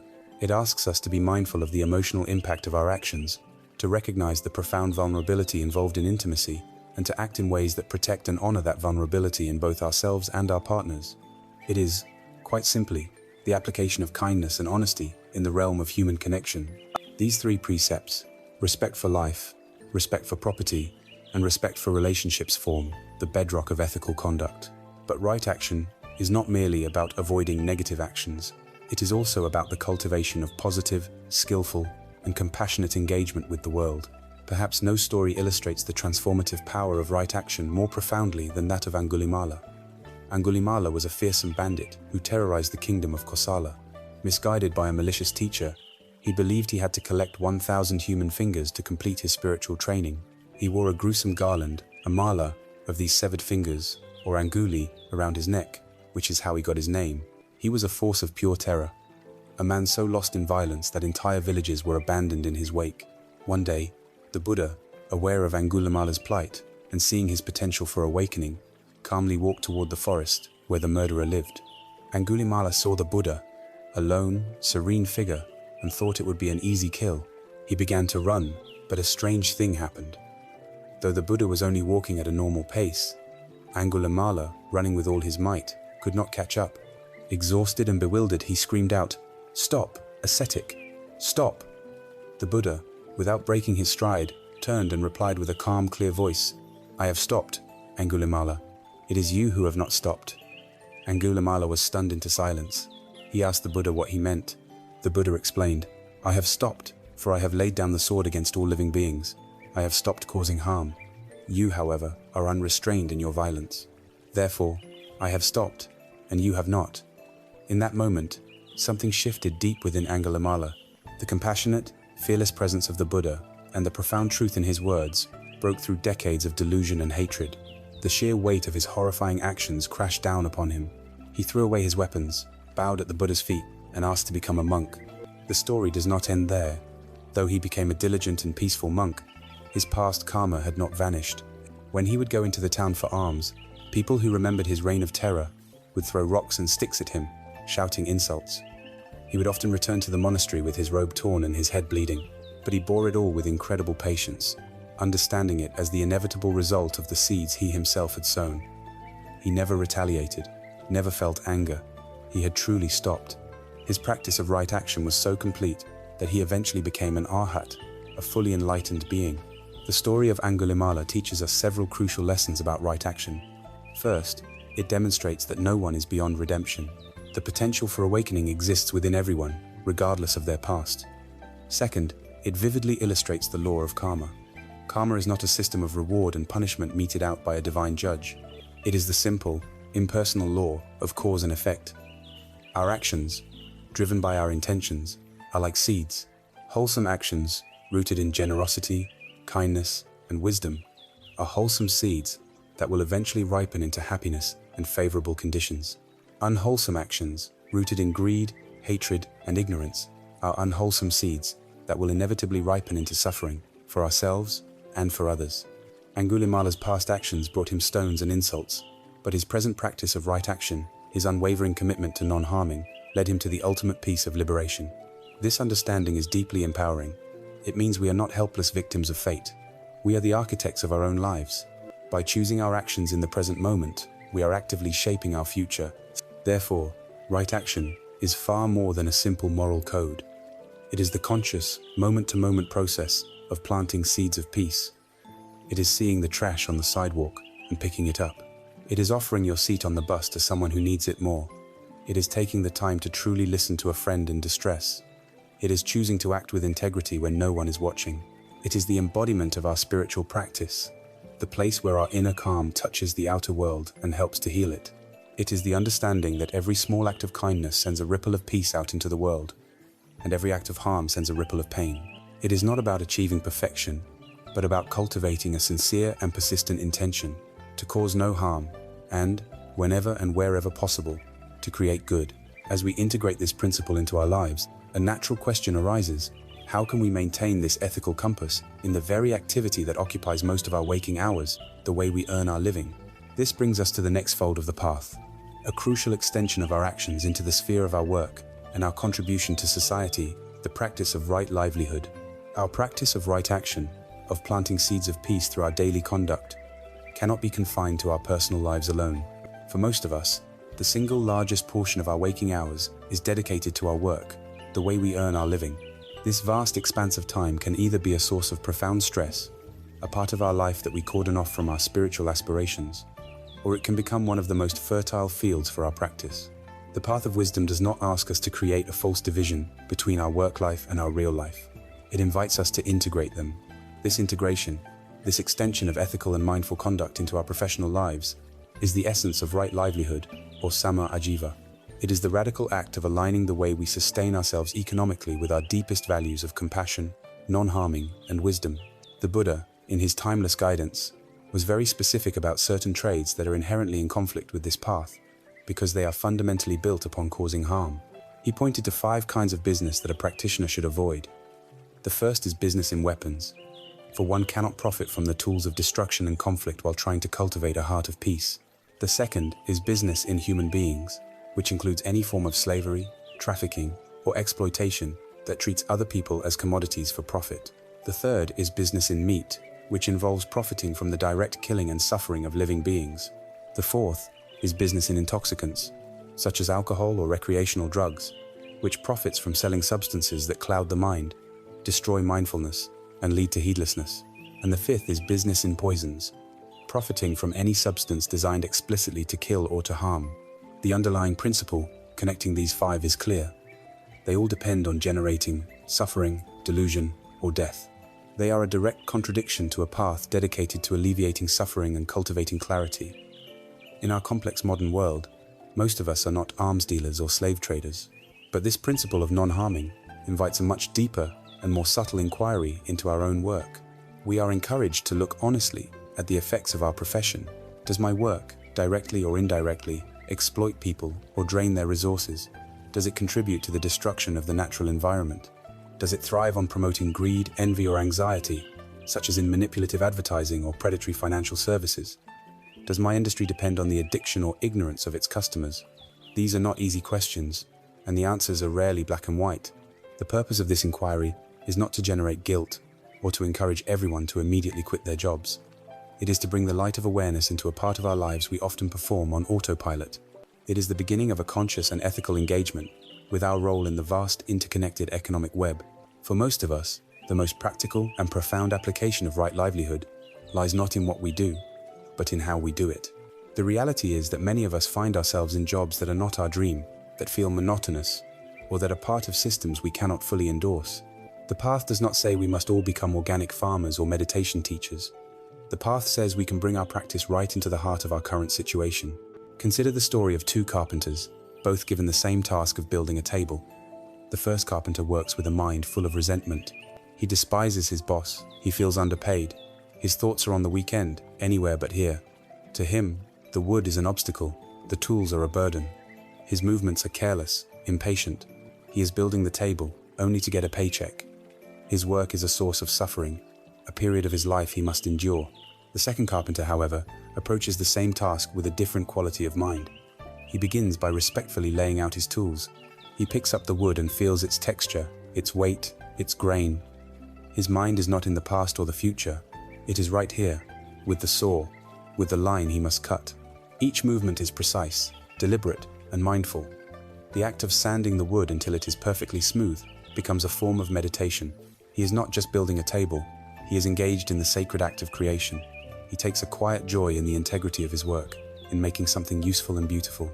For this carpenter, his livelihood is not a burden to be endured, but a vehicle for his practice of presence, concentration, and care. The work itself becomes a source of deep fulfillment. This parable is a mirror for our own lives. We can choose to be the first carpenter or the second, regardless of our job title. We can be a mindful accountant, bringing precision and integrity to our work with numbers, creating order out of chaos. We can be a compassionate customer service representative, seeing the frustrated person on the other end of the line not as an annoyance, but as a suffering human being, and offering them our full, patient attention as a small act of kindness. We can be an office worker who consciously practices right speech in meetings, who refuses to participate in harmful gossip, and who actively supports the well-being of their colleagues. Even the most seemingly mundane job can be transformed. A janitor can practice right livelihood by taking pride in creating a clean, safe, and orderly environment for others, understanding that their work contributes to the peace of mind of everyone in the building. The key is to shift our attitude from what we can get to what we can give. This leads to the deepest transformation offered by right livelihood, reframing our work from a transaction into an act of service. In a culture driven by consumerism, we are trained to see our job as a simple exchange. We give our time and energy, and in return, we get money to buy the things we think will make us happy. This model is inherently unsatisfying and often leads to burnout, because the ego is always asking, "What's in it for me?" Right livelihood invites us to ask a different question. How can I serve? Who are you serving through your work? Perhaps you serve your clients by providing an honest and valuable product. Perhaps you serve your colleagues by creating a positive and supportive atmosphere. Perhaps you serve your community by participating in an economy that provides necessary goods and services. When our work is viewed through the lens of service, even the most tedious tasks become imbued with meaning. Answering a difficult email is no longer a chore. It is an opportunity to practice patience and clear communication. Filling out paperwork is no longer drudgery. It is an act of contributing to order and efficiency. This shift in perspective starves the ego's endless hunger for status and reward, and instead nourishes our sense of purpose and interconnectedness. It is the ultimate expression of bringing our practice off the meditation cushion and into the marketplace. It is the understanding that our work can be a noble endeavor, a way we contribute our unique skills and energy to the collective whole. To sustain this mindful approach, to continue acting with integrity in our work and in our personal lives, especially when we are faced with challenges, fatigue, or the pull of old habits, requires a particular kind of inner strength. It is not a passive state of acceptance, but an active, dynamic quality of mind. It requires a gentle, persistent, and skillful application of our energy to steer ourselves toward the wholesome and away from the unwholesome. This wise and balanced striving is the next essential component of our journey, the practice of right effort. Having committed to a path of right action in our personal lives and right livelihood in our professional lives, we inevitably encounter a fundamental question: how do we sustain it? How do we maintain this ethical compass and mindful engagement when faced with the daily realities of fatigue, frustration, boredom, and the powerful pull of our old habits? The answer is not through passive hope. The path requires an engine, an inner source of energy that is both powerful and gentle, persistent and wise. This vital, animating force is the sixth factor of the path, right effort, or samavayama. When we hear the word effort in the West, we often associate it with strain, with gritting our teeth, and forcing our way through obstacles with sheer willpower. This is not right effort. That kind of tense, white-knuckled striving only creates more stress and leads to burnout. It is ultimately unsustainable. The wisdom of this path offers a far more skillful and beautiful model of effort. Imagine a musician tuning a lute. If the string is too loose, it produces a dull, lifeless sound, or no sound at all. This is the state of laziness, complacency, and mental sloth. If the string is too tight, it sounds shrill and harsh, and it is in constant danger of snapping. This is the state of anxiety, restlessness, and strained, aggressive effort. Right effort is the perfectly tuned string. It possesses just the right amount of tension to produce a clear, resonant, and beautiful note when played. It is an energy that is balanced, intelligent, and infused with a sense of joy rather than a feeling of burden. It is the wise application of our will, a joyful diligence that animates every other aspect of our practice. This wise energy is not applied randomly. It is channeled in four specific directions, known as the Four Great Efforts. This framework provides a comprehensive and practical guide for skillfully working with our own minds. The first is the effort to prevent. This is the practice of guarding our minds, of standing like a vigilant gatekeeper at the doors of our senses. We know from our own experience that certain inputs predictably lead to unwholesome states. Perhaps scrolling through a particular social media feed reliably triggers feelings of envy and inadequacy. Perhaps listening to angry, divisive talk radio stirs up feelings of resentment. The effort to prevent means making a conscious, proactive choice to avoid these triggers when possible. It's not about hiding from the world, but about wisely managing our environment. It is the simple, compassionate act of choosing not to invite the thieves of anger, greed, and jealousy into the precious home of our mind. But of course, we cannot control everything. Unwholesome states will inevitably arise. This brings us to the second of the four great efforts, the effort to abandon. When a wave of anger, anxiety, or greed has already appeared in the mind, the unskillful approach is either to indulge it, letting it sweep us away, or to suppress it, trying to force it down. Both approaches give it more power. The effort to abandon is a middle way. It involves, first, acknowledging the state without judgment. There is anger here. Then, we investigate it with curiosity. Where is this feeling in my body? What thoughts are attached to it? By shining the light of awareness on it, the emotion begins to lose its solidity. We see it for what it is, an impersonal, impermanent pattern of energy. Then, we can gently release our grip on it, replacing it with a more wholesome state, perhaps by turning our attention to the breath, or by intentionally cultivating a thought of compassion for the person who triggered our anger. We are not fighting the darkness, but skillfully turning on a light. The path is not only about weeding the garden of the mind, but also about planting flowers. This is the third practice, the effort to cultivate. This is the joyful task of intentionally developing wholesome states of mind that are not yet present.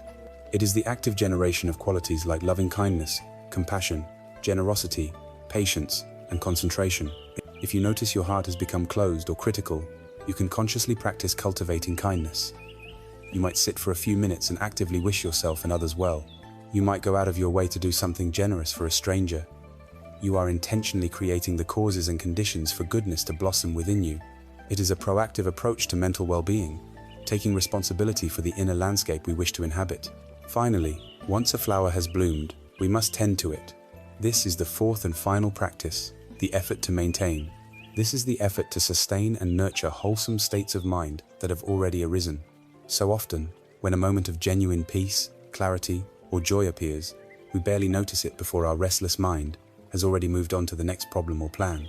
The effort to maintain asks us to pause and savor these precious moments. When you feel a sense of calm while walking in nature, stay with it. Breathe it in. Let it nourish you. When a feeling of warmth arises from a kind interaction, allow that feeling to permeate your being. By doing so, we strengthen the neural pathways associated with these positive states.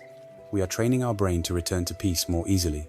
We are watering the flowers we have so carefully planted, ensuring they grow strong and resilient. This entire framework is an antidote to the two great obstacles that hinder our progress: laziness and restlessness. Laziness, or sloth, is that mental heaviness, the "I'll do it later" mind. Restlessness is the agitated monkey mind, filled with worry and distraction, constantly jumping from branch to branch. To overcome them, we need the spirit of the tortoise from the ancient fable. We all know the story of the tortoise and the hare. The hare represents sporadic, arrogant, and intense effort. He is fast, but he is inconsistent. He takes his ability for granted, gets distracted, and falls asleep on the job. The tortoise, on the other hand, represents right effort. He is not fast, but he is steady. He is not flashy, but he is persistent. He keeps his goal in mind and takes one simple, unwavering step after another. And in the end, it is the tortoise's steady, joyful diligence that wins the race. Our spiritual path is the same. It is not about having one spectacular, earth-shattering insight, followed by months of neglect. It is about the humble, consistent, day-by-day practice, the few minutes of meditation, the mindful breath, in a moment of stress, the conscious choice to be kind. It is this slow and steady effort that leads to profound and lasting transformation. To sustain this tortoise-like persistence, we must learn to be our own compassionate coach, especially when we feel discouraged. Remind yourself of why you started this journey. Reflect on the preciousness of this human life and the impermanence of all things, which can be a powerful call to practice with gentle urgency. Connect with others who are on a similar path. The support of a community can be an invaluable source of encouragement. And most importantly, be kind to yourself. The voice of the inner critic is the greatest enemy of right effort. When you stumble, when you forget to practice, when you fall back into old patterns, do not admonish yourself. That is the way of the tightly strung lute. Instead, with the utmost compassion, simply acknowledge what has happened, and gently, kindly, begin again. This act of self-compassion is right effort. This balanced, joyful energy is what breathes life into the entire path. It is the intelligence that guides our will, transforming our noble intentions into a lived moment-to-moment reality. But this engine, this joyful effort, needs a rudder to steer it effectively. How do we know which mental states to abandon and which to cultivate? How do we become aware of what is happening in our minds and bodies from one moment to the next, so that we can apply these four efforts skillfully? The answer lies in the cultivation of a specific quality of awareness, a clear, direct, and non-judgmental knowing of the present moment as it is. This finely honed attention, the very heart of the Buddha's teaching, is the next step on our path, the practice of right mindfulness. We have explored the importance of right effort, that wise and joyful energy that acts as the engine for our journey. We have learned to tune this engine, not too tight with anxiety, not too loose with complacency, but with the balanced tension of a perfectly tuned instrument. Now, we must ask the crucial question: how do we steer this well-tuned vessel? How do we know where to apply our effort? How do we distinguish between the wholesome seeds we wish to cultivate and the unwholesome weeds we wish to abandon? The answer lies in the cultivation of a clear, radiant, and unwavering awareness. This is the seventh step of the path, and in many ways, it is the very heart of the entire practice. It is right mindfulness, or samasati. At its simplest, mindfulness is the practice of paying attention, on purpose, in the present moment, and non-judgmentally. Let us unpack that simple definition, for within it lies a revolutionary approach to life. Paying attention, on purpose, means that it is a conscious and intentional act. It is the opposite of living on autopilot, lost in a fog of habitual thoughts. In the present moment means bringing our awareness to the only moment that ever truly exists, this one. Not being entangled in regrets about the past or anxieties about the future, but arriving fully right here, right now. And the most crucial part, non-judgmentally. This is the key that unlocks everything. It means observing our experiencer, thoughts, our feelings, our bodily sensations exactly as it is, without the endless commentary of our inner critic. It means dropping the labels of good and bad, right and wrong, like and dislike, and simply allowing things to be as they are. It is the practice of becoming an impartial witness to our own life. A common misconception is that mindfulness is something you only do for 20 minutes a day on a meditation cushion, a special activity separate from the rest of your life. While formal, seated meditation is an indispensable tool for training the muscle of attention, it is not the ultimate goal. The goal is to infuse our entire life with this quality of mindful awareness. It is to be fully present when you are washing the dishes, feeling the warmth of the water and the texture of the soap. It is to be fully present when your child is speaking to you, offering them the profound gift of your undivided attention. It is to close the gap between your practice and your life until they become one and the same. It is the art of showing up for the life that is already here. To practice this systematically, the Buddha offered a comprehensive map known as the Four Foundations of Mindfulness. This is not an abstract doctrine, but a practical, step-by-step guide to exploring the landscape of our own experience. The first foundation is mindfulness of the body. The body is our anchor to the present moment. Thoughts can time travel to the past or future, but the body is always, unequivocally, here and now. We can practice this by bringing awareness to the breath, not controlling it, but simply feeling the natural, cool sensation of the air entering the nostrils and the warm sensation of the air leaving. This simple act is a powerful antidote to a scattered mind. We can also be mindful of our postures, knowing, I am sitting, I am standing, I am walking. We can feel the contact of our feet on the floor, or the feeling of our hands on a keyboard. This practice grounds us in the tangible reality of the present. The second foundation is mindfulness of feelings or sensations, known in Pali as Vedana. This refers not to complex emotions like love or jealousy, but to the raw, immediate tone of any experience. Every single moment of consciousness has a basic flavor.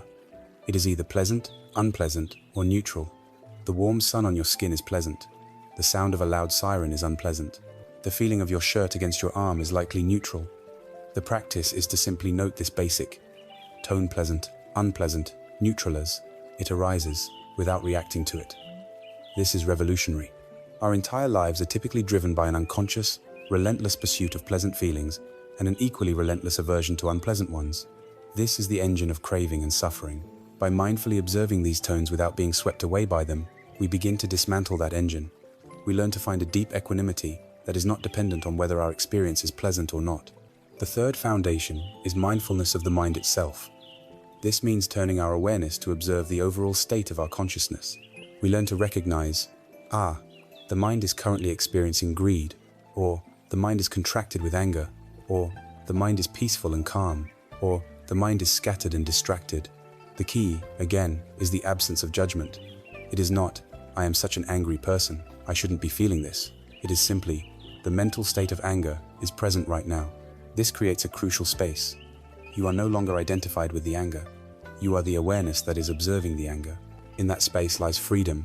You are not your thoughts. You are not your moods. You are the vast, open awareness in which thoughts and moods appear and disappear like clouds in the sky. The fourth foundation is mindfulness of mental objects, or dhammas. This is a more refined practice where we observe our experience through the lens of the teachings we have been exploring. For instance, when a strong desire arises for a new gadget, we can observe it not just as a thought, but as a direct manifestation of craving, the second noble truth, in action. When we feel anxious and worried, we can recognize it as the hindrance of restlessness, one of the classic obstacles to peace. This practice connects our direct, lived experience with transformative wisdom, allowing insight to arise naturally. There is a powerful story of a great acrobat who walked a high wire high above a crowd. His young apprentice, watching from below, was filled with awe and anxiety. Afterwards, he asked the master, "What is the secret? How do you maintain your focus and not fall?" The master replied simply, "My secret is this. When my left foot is on the rope, my mind is with my left foot. When my right foot is on the rope, my mind is with my right foot. That is all." He was not looking back at the platform he had left, which is the past. He was not anxiously fixated on the platform he was approaching, which is the future. His entire being, his awareness, was utterly and completely absorbed in the present step. His physical balance, and indeed his very life, depended on this total presence. Our psychological balance depends on the very same principle. When we are fully present with whatever we are doing, we are stable, calm, and effective. When our body is here but our mind is lost in the past or the future, we stumble, we spill our coffee, we miss what our loved one said, we fall into the abyss of anxiety and dissatisfaction. Mindfulness is the art of walking the tightrope of life, one present, conscious step at a time. Through this practice, we begin to experience a cascade of benefits. Stress levels decrease because we stop adding a second layer of judgment and resistance to our unpleasant experiences. Our ability to focus increases dramatically, providing a powerful antidote to the culture of digital distraction. Our emotional intelligence blossoms as we learn to recognize and understand our own emotions, allowing us to respond to life's challenges with wisdom rather than blind reaction. You can begin this practice right now with simple exercises. Try a mindful minute. Simply stop what you are doing, set a timer for 60 seconds, and do nothing but follow the in and out of your own breath. Or, at your next meal, commit to eating the first 3 bites in complete silence. Notice the colors and smells of the food. Feel the intention to lift the fork. Experience the textures and taste in your mouth as if for the first time. This turns a mundane, automatic activity into a rich and grounding experience. Right mindfulness is, ultimately, the art of arriving fully in your own life. It is the gentle but radical act of being here for it. All the pleasant, the unpleasant, and the neutral. It is the light of awareness that illuminates the path, showing us exactly where we are at any given moment. As we cultivate this clear and stable awareness, the mind naturally becomes less scattered and more unified. This sustained mindfulness, this ability to hold our attention steady and unwavering, naturally blossoms into a state of profound stillness and power. This state, the culmination of our training in mental discipline, is right concentration, the final step of the path, and the gateway to deep, liberating insight. Mindfulness is the act of gathering the rays of light. Concentration is the act of focusing them into a single, powerful beam, capable of seeing things as they truly are. We have journeyed through the landscape of right effort, learning to cultivate a balanced, joyful energy. We have explored the heart of the practice, right mindfulness, learning to gather the scattered rays of our attention and bring them into the unifying light of the present moment. Now, we arrive at the culmination of this mental training, the 8th and final factor of the path. What happens when this mindful awareness, powered by joyful effort, remains stable and unwavering on a single point? What is the result of this sustained presence? The result is a state of profound stillness, power, and clarity. It is right concentration, or samadhi. If mindfulness is the act of gathering the sunlight, concentration is the act of focusing that light through a magnifying glass into a single, brilliant point, a point so intense it can set fire to the delusions that bind us. Right concentration, or samadhi, literally means to place or bring together. It is the unification of the mind. In our ordinary state, our mind is fragmented, pulled in 100 different directions by sights, sounds, memories, and plans. In concentration, we learn to gather these fragmented parts of ourselves and bring them to a point of restful unity.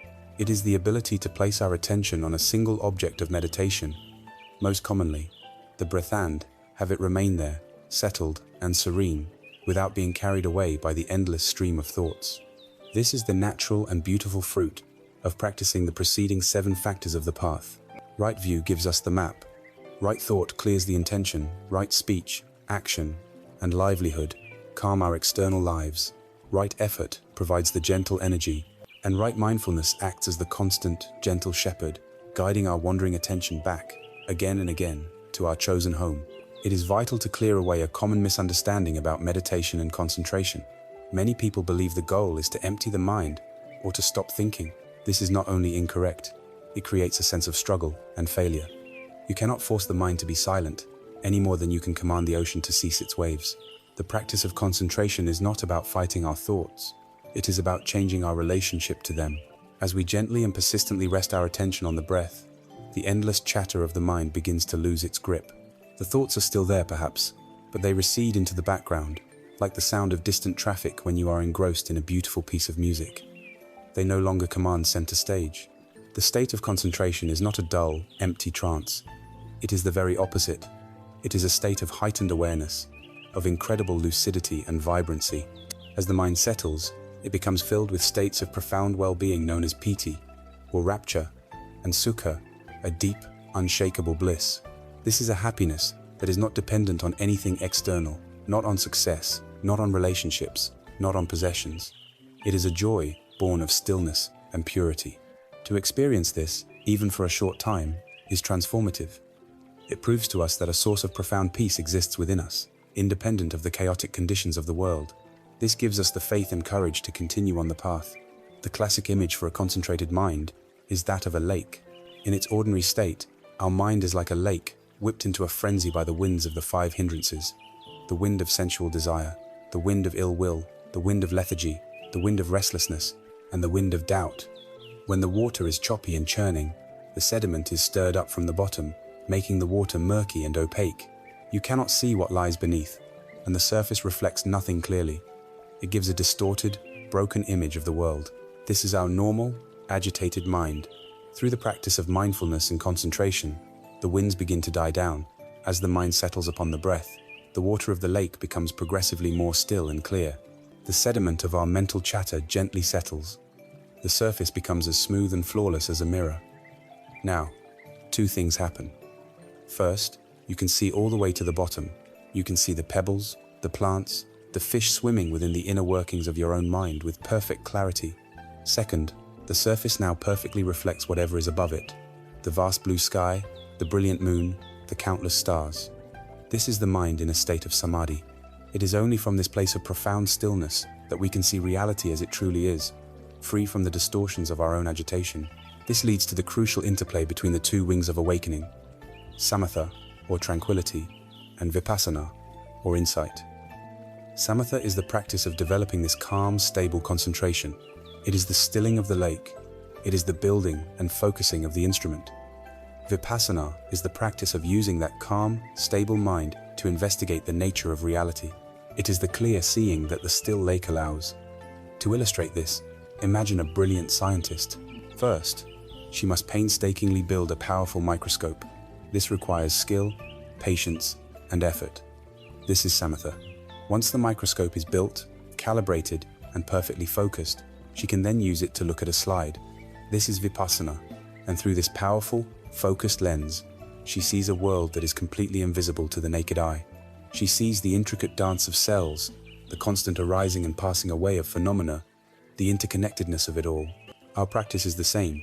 We first develop the microscope of concentration. Then, we turn that powerful lens upon our own experience, our body, our feelings, our thoughts, and with this concentrated mind, we begin to see the fundamental truths that the Buddha pointed to.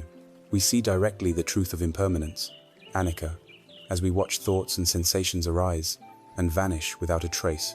We see the truth of dissatisfaction, dukkha, as we notice the inherent instability of all conditioned things, and we begin to see the profound truth of not-self, anatta, as we search for a permanent, solid I behind the ever-changing flow of experience, and find nothing but the flow itself.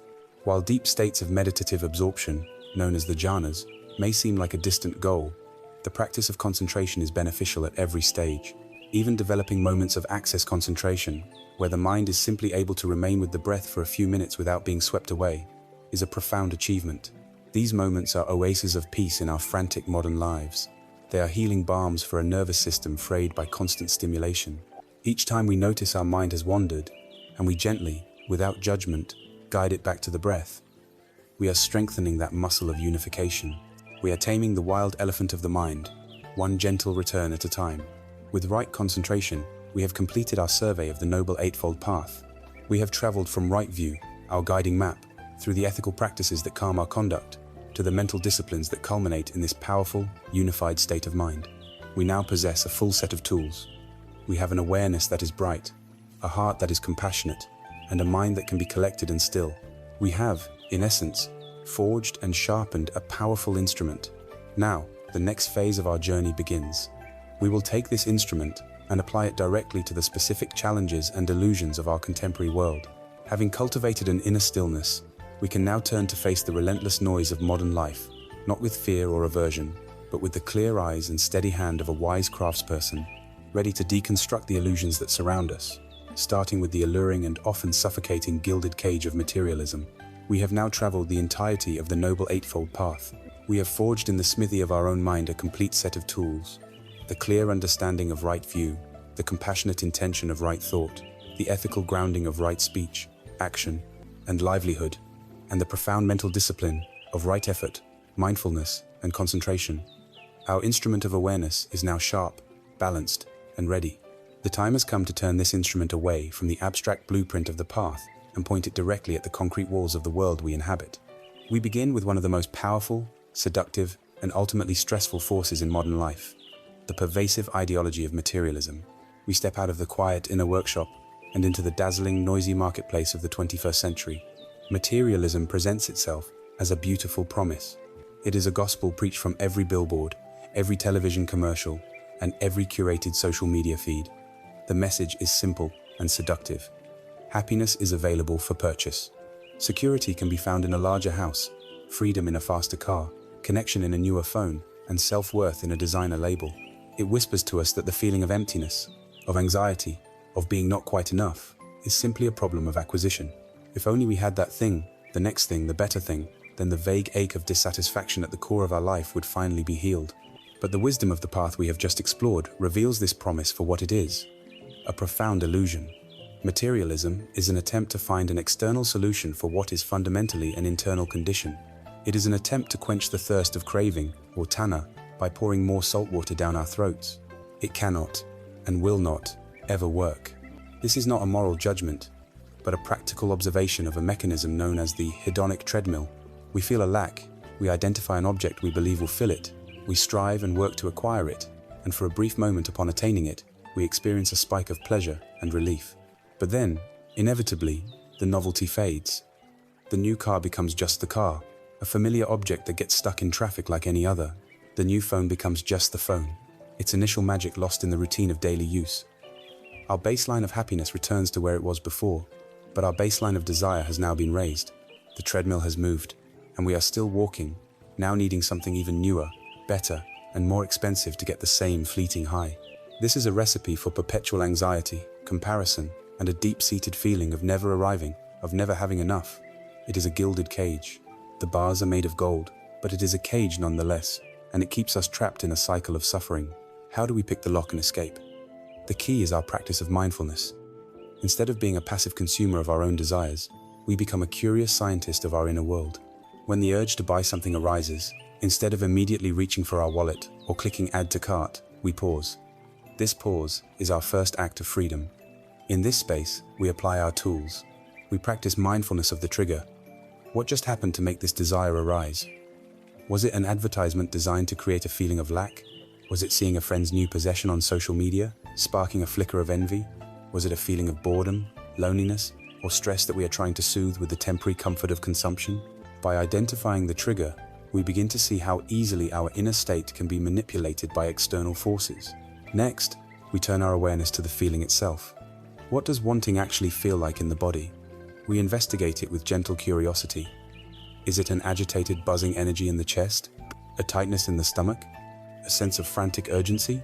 We practice mindfulness of these unpleasant sensations, vedana, simply breathing with them, allowing them to be there without needing to immediately act on them to make them go away.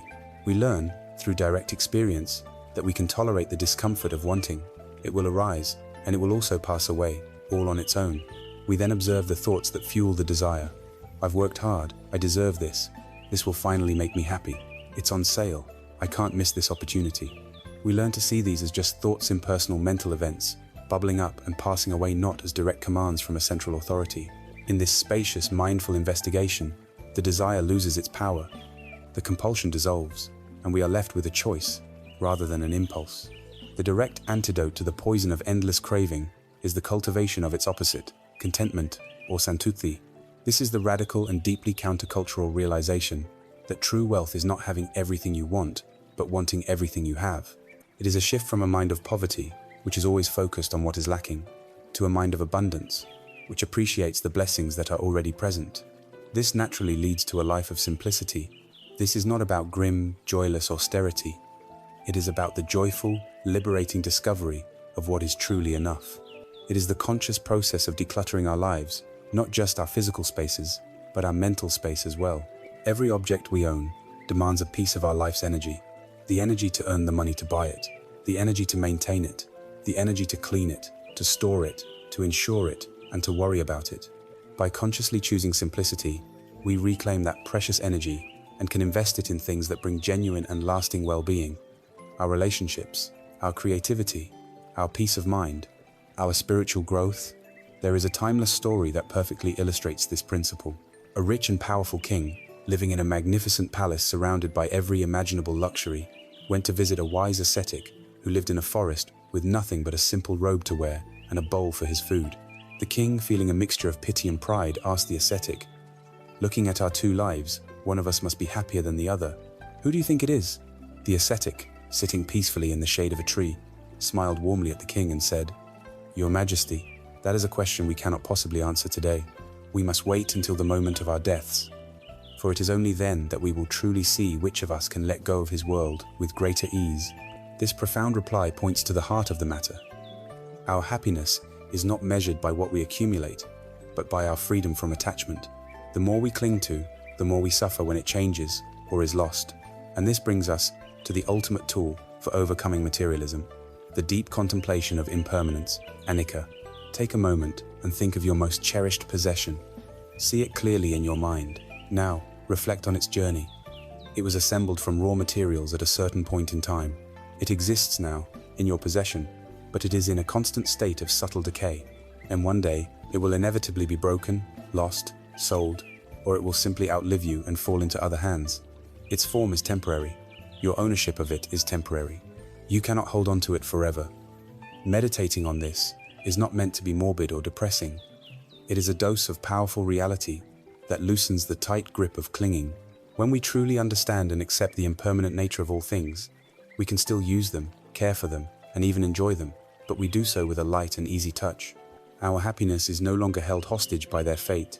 To escape the gilded cage of materialism is to realize that its bars are of our own making. They are forged from our unexamined desires, our social conditioning, and our misunderstanding of where true happiness lies. By applying the tools of mindfulness, we create the space to see these desires clearly. By cultivating contentment, we find the profound wealth of enough.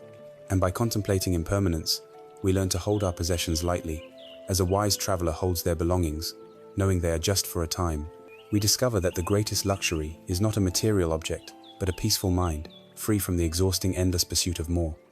This freedom is the true wealth that the path offers. And as we find some liberation from the tyranny of things, we turn our attention to another powerful force in our age, one that consumes not our money, but our most precious resource, our attention. We now turn the lens of our awareness to the glowing screens and endless notifications that define the digital age. Having examined the gilded cage of materialism, that endless pursuit of things which promises happiness, but so often delivers only anxiety, we now turn our lens of awareness to an even more intimate and pervasive force in modern life. It is a force that consumes not our money, but our most finite and precious resource, our conscious attention. We now enter the glowing, buzzing, ceaselessly demanding realm of the digital age. If our attachment to possessions builds the walls of our cage, our relationship with technology provides the constant, frantic noise piped into it, a noise so loud it can drown out the sound of our own lives.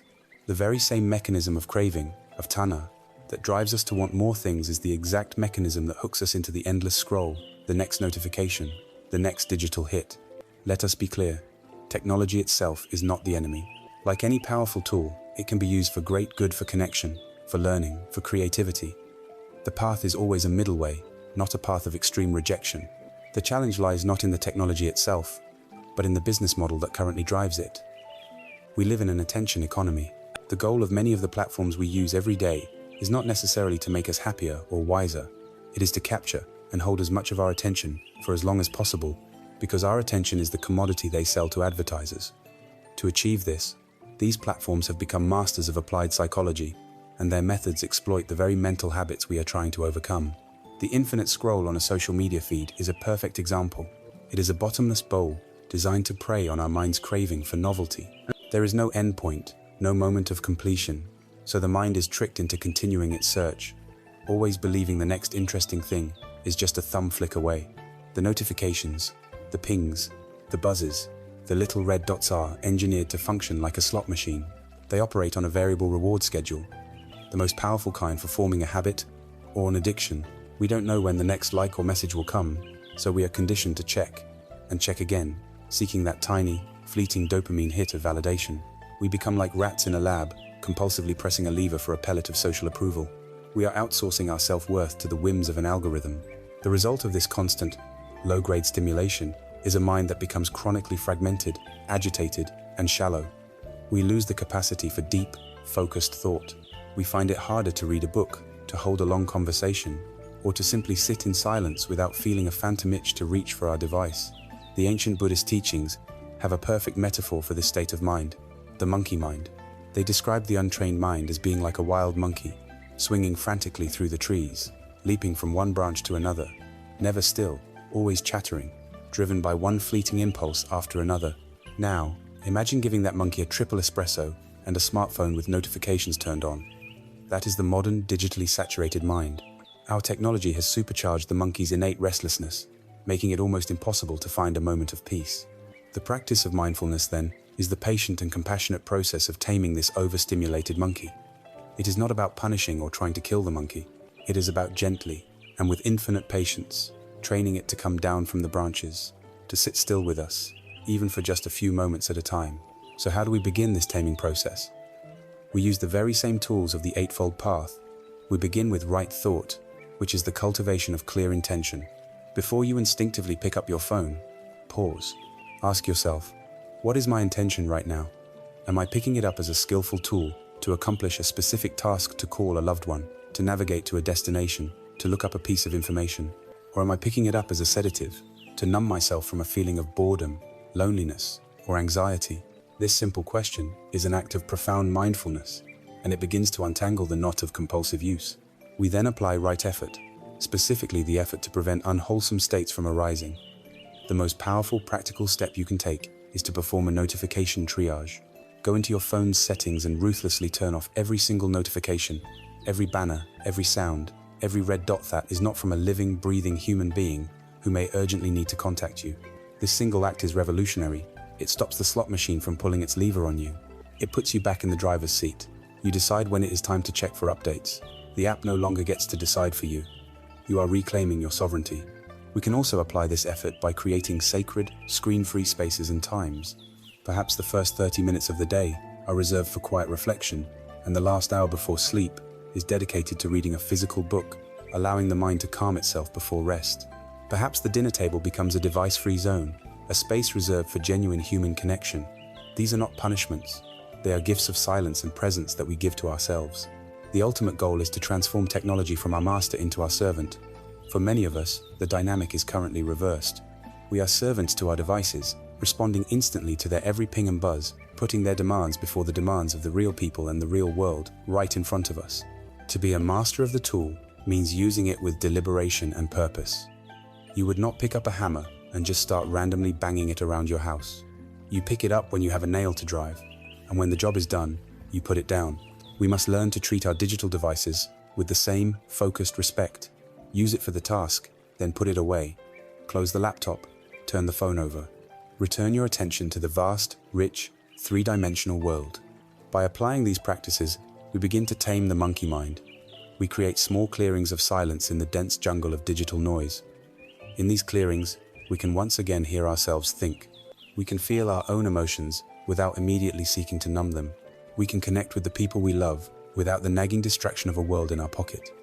We learn to invest our attention, our life's most precious currency, with wisdom. We can choose to invest it in the endless, shallow stream of a digital feed, or we can invest it in the depth of a great book, the beauty of the natural world, a meaningful conversation, or the profound peace of our own silent awareness. We learn to use our powerful tools without allowing them to use us. We have now faced two of the great external pressures of our age, the siren song of materialism and the fragmenting force of digital distraction. We have seen how the tools of the path can grant us freedom in these areas. But perhaps the most potent, most challenging, and most rewarding field for our practice lies not in our relationship with things or screens, but in our relationship with each other. Having learned to find a measure of peace within ourselves, how do we protect and cultivate it when faced with difficult colleagues, challenging family dynamics, and the beautifully complex dance of human connection? We now turn the lens of our practice from the outer world to the inner world of relationship, toward the art of compassionate engagement. We have turned the lens of our awareness outward, examining our relationship with the world of material things and the glowing screens that demand our attention. We have learned to find a degree of freedom from these external forces. But now, we turn our practice toward its most challenging, most dynamic, and most rewarding arena, the realm of other people. All our practice on the meditation cushion, all our philosophical understanding, is ultimately tested here, in the messy, beautiful, and often painful crucible of human relationships. How do we maintain our inner peace when faced with a critical family member, a demanding boss, or a partner with whom we are in conflict? How do we keep our hearts open when others act in ways that are hurtful or unkind? The path does not ask us to retreat from these difficulties, but to walk directly into them, armed with the transformative tools of wisdom and compassion. The first and most crucial step is a profound shift in perspective, an application of right view. When someone acts towards us with anger, criticism, or cruelty, our immediate, habitual reaction is to take it personally. We see a malicious person, an enemy, who is intentionally trying to cause us pain. This view, in turn, triggers our own defensiveness, anger, and resentment, and a cycle of mutual suffering is born. The path invites us to pause and look deeper. It asks us to see not a bad person, but a suffering person. It asks us to understand that unskillful actions almost always spring from a well of inner pain. The anger directed at us is very likely a manifestation of that person's own fear. The criticism they level at us is often a projection of their own deep-seated insecurity. Their selfishness is a sign of their own profound inner poverty. Their actions are their own clumsy, unskillful, and ultimately tragic attempts to find happiness or to escape their own dukkha. This insight does not mean we condone their harmful behavior or that we become a passive doormat. We still protect ourselves and set firm boundaries. But it completely changes the emotional flavor of the interaction. We depersonalize the attack. We understand that the arrows being shot at us are not really about us at all. They are symptoms of the archer's own illness. This understanding creates a space, a moment of stillness between their action and our reaction. In this space, our own anger can subside, and a wiser, more compassionate response has a chance to be born. From this soil of wisdom, two beautiful flowers can grow: Mettā, or loving, kindness, and Karuna, or compassion. Mettā is the unconditional wish for all beings, without exception, to be happy and to know the causes of happiness. It is not about liking someone. You do not have to like the difficult person. You simply have to recognize their shared fundamental wish to be happy, just like you. Mettā is an active radiation of goodwill, a warmth of the heart that we can cultivate through practice. Karuna, or compassion, is the wish for all beings to be free from suffering and its causes. It is the heart's trembling in response to the sight of pain. It arises directly from the wisdom that sees the difficult person as a suffering person. We can actively cultivate these qualities through a formal meditation practice. You can begin right now. Find a comfortable posture. Close your eyes. The practice unfolds in stages. First, you must turn the warmth of Mettā toward yourself. You cannot pour from an empty cup. Silently, gently, repeat phrases such as, "May I be safe. May I be healthy. May I be happy. May I live with ease." Feel the intention behind these words. Offer yourself the same kindness you would offer a dear friend.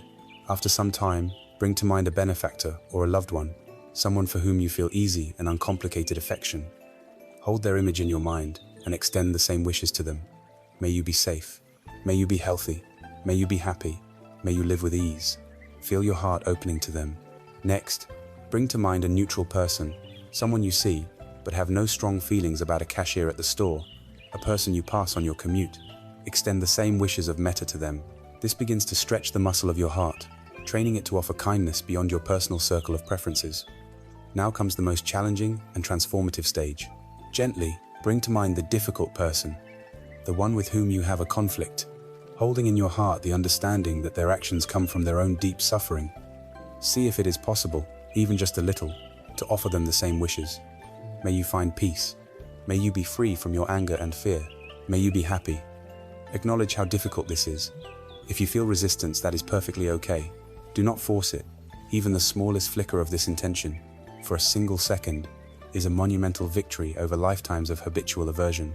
Finally, allow your awareness to expand outward, radiating these wishes of loving kindness to all beings everywhere, in all directions, without distinction or exception.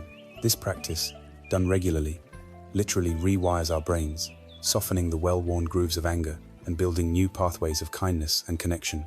This inner transformation then informs our outer actions. When we must engage with the difficult person, we do so with the skill of right speech. We speak truthfully and kindly, aiming to be helpful. We use I statements, which communicate our own experience, rather than you statements, which sound like accusations.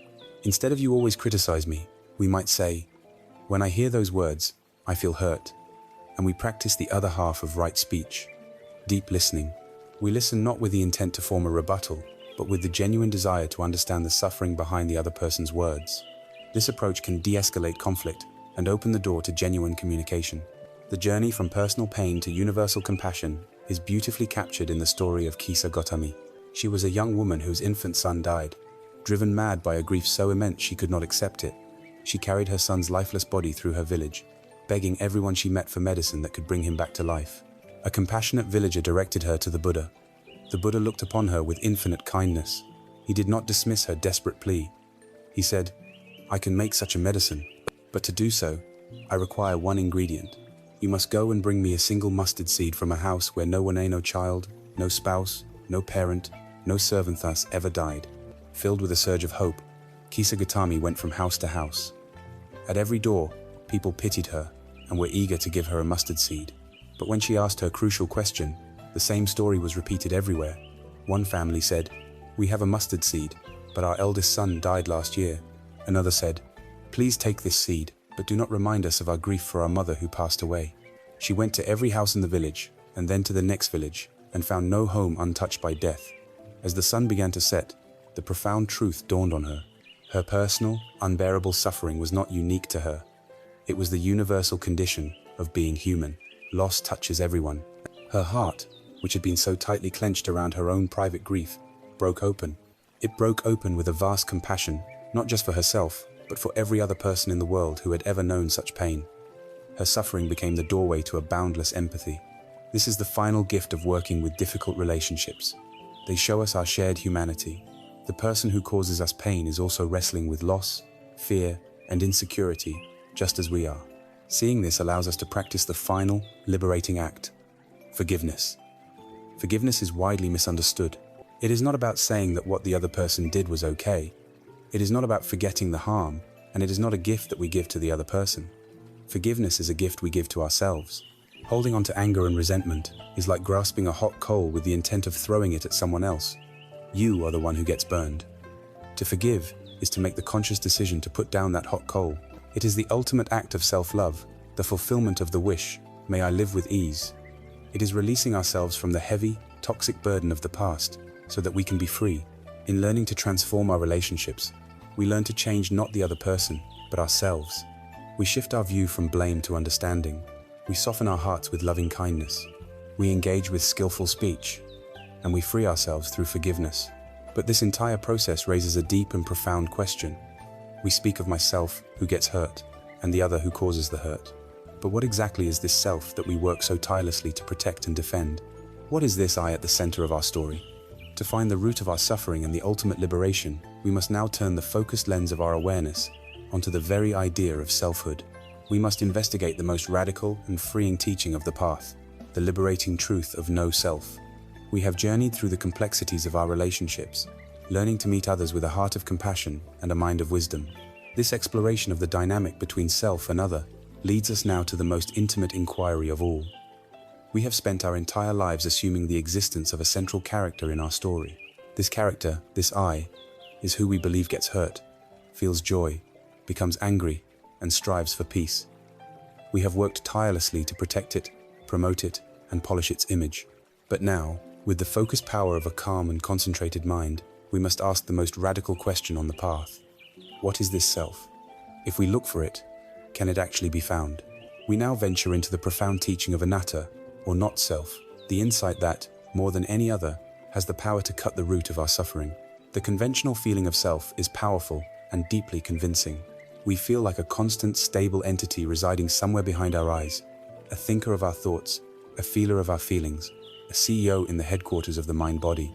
We feel that this me was the same me that existed 5 years ago, and will be the same me 5 years from now, albeit with a few changes.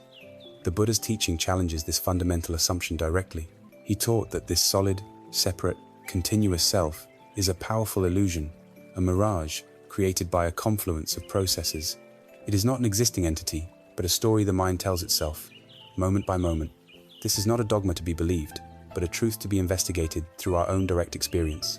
To aid in this investigation, the Buddha offered a brilliant and practical framework, the deconstruction of our experience into what he called the 5 aggregates of clinging, or the 5 skandhas.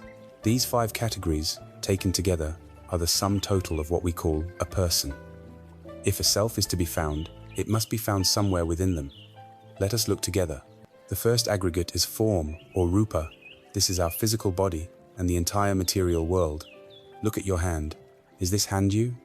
It feels like it is my hand, but it is a collection of skin, bone, muscle, and blood. It is made entirely of non-hand elements: the food you ate, the water you drank, the air you breathed. It is changing in every moment, with cells dying and being replaced.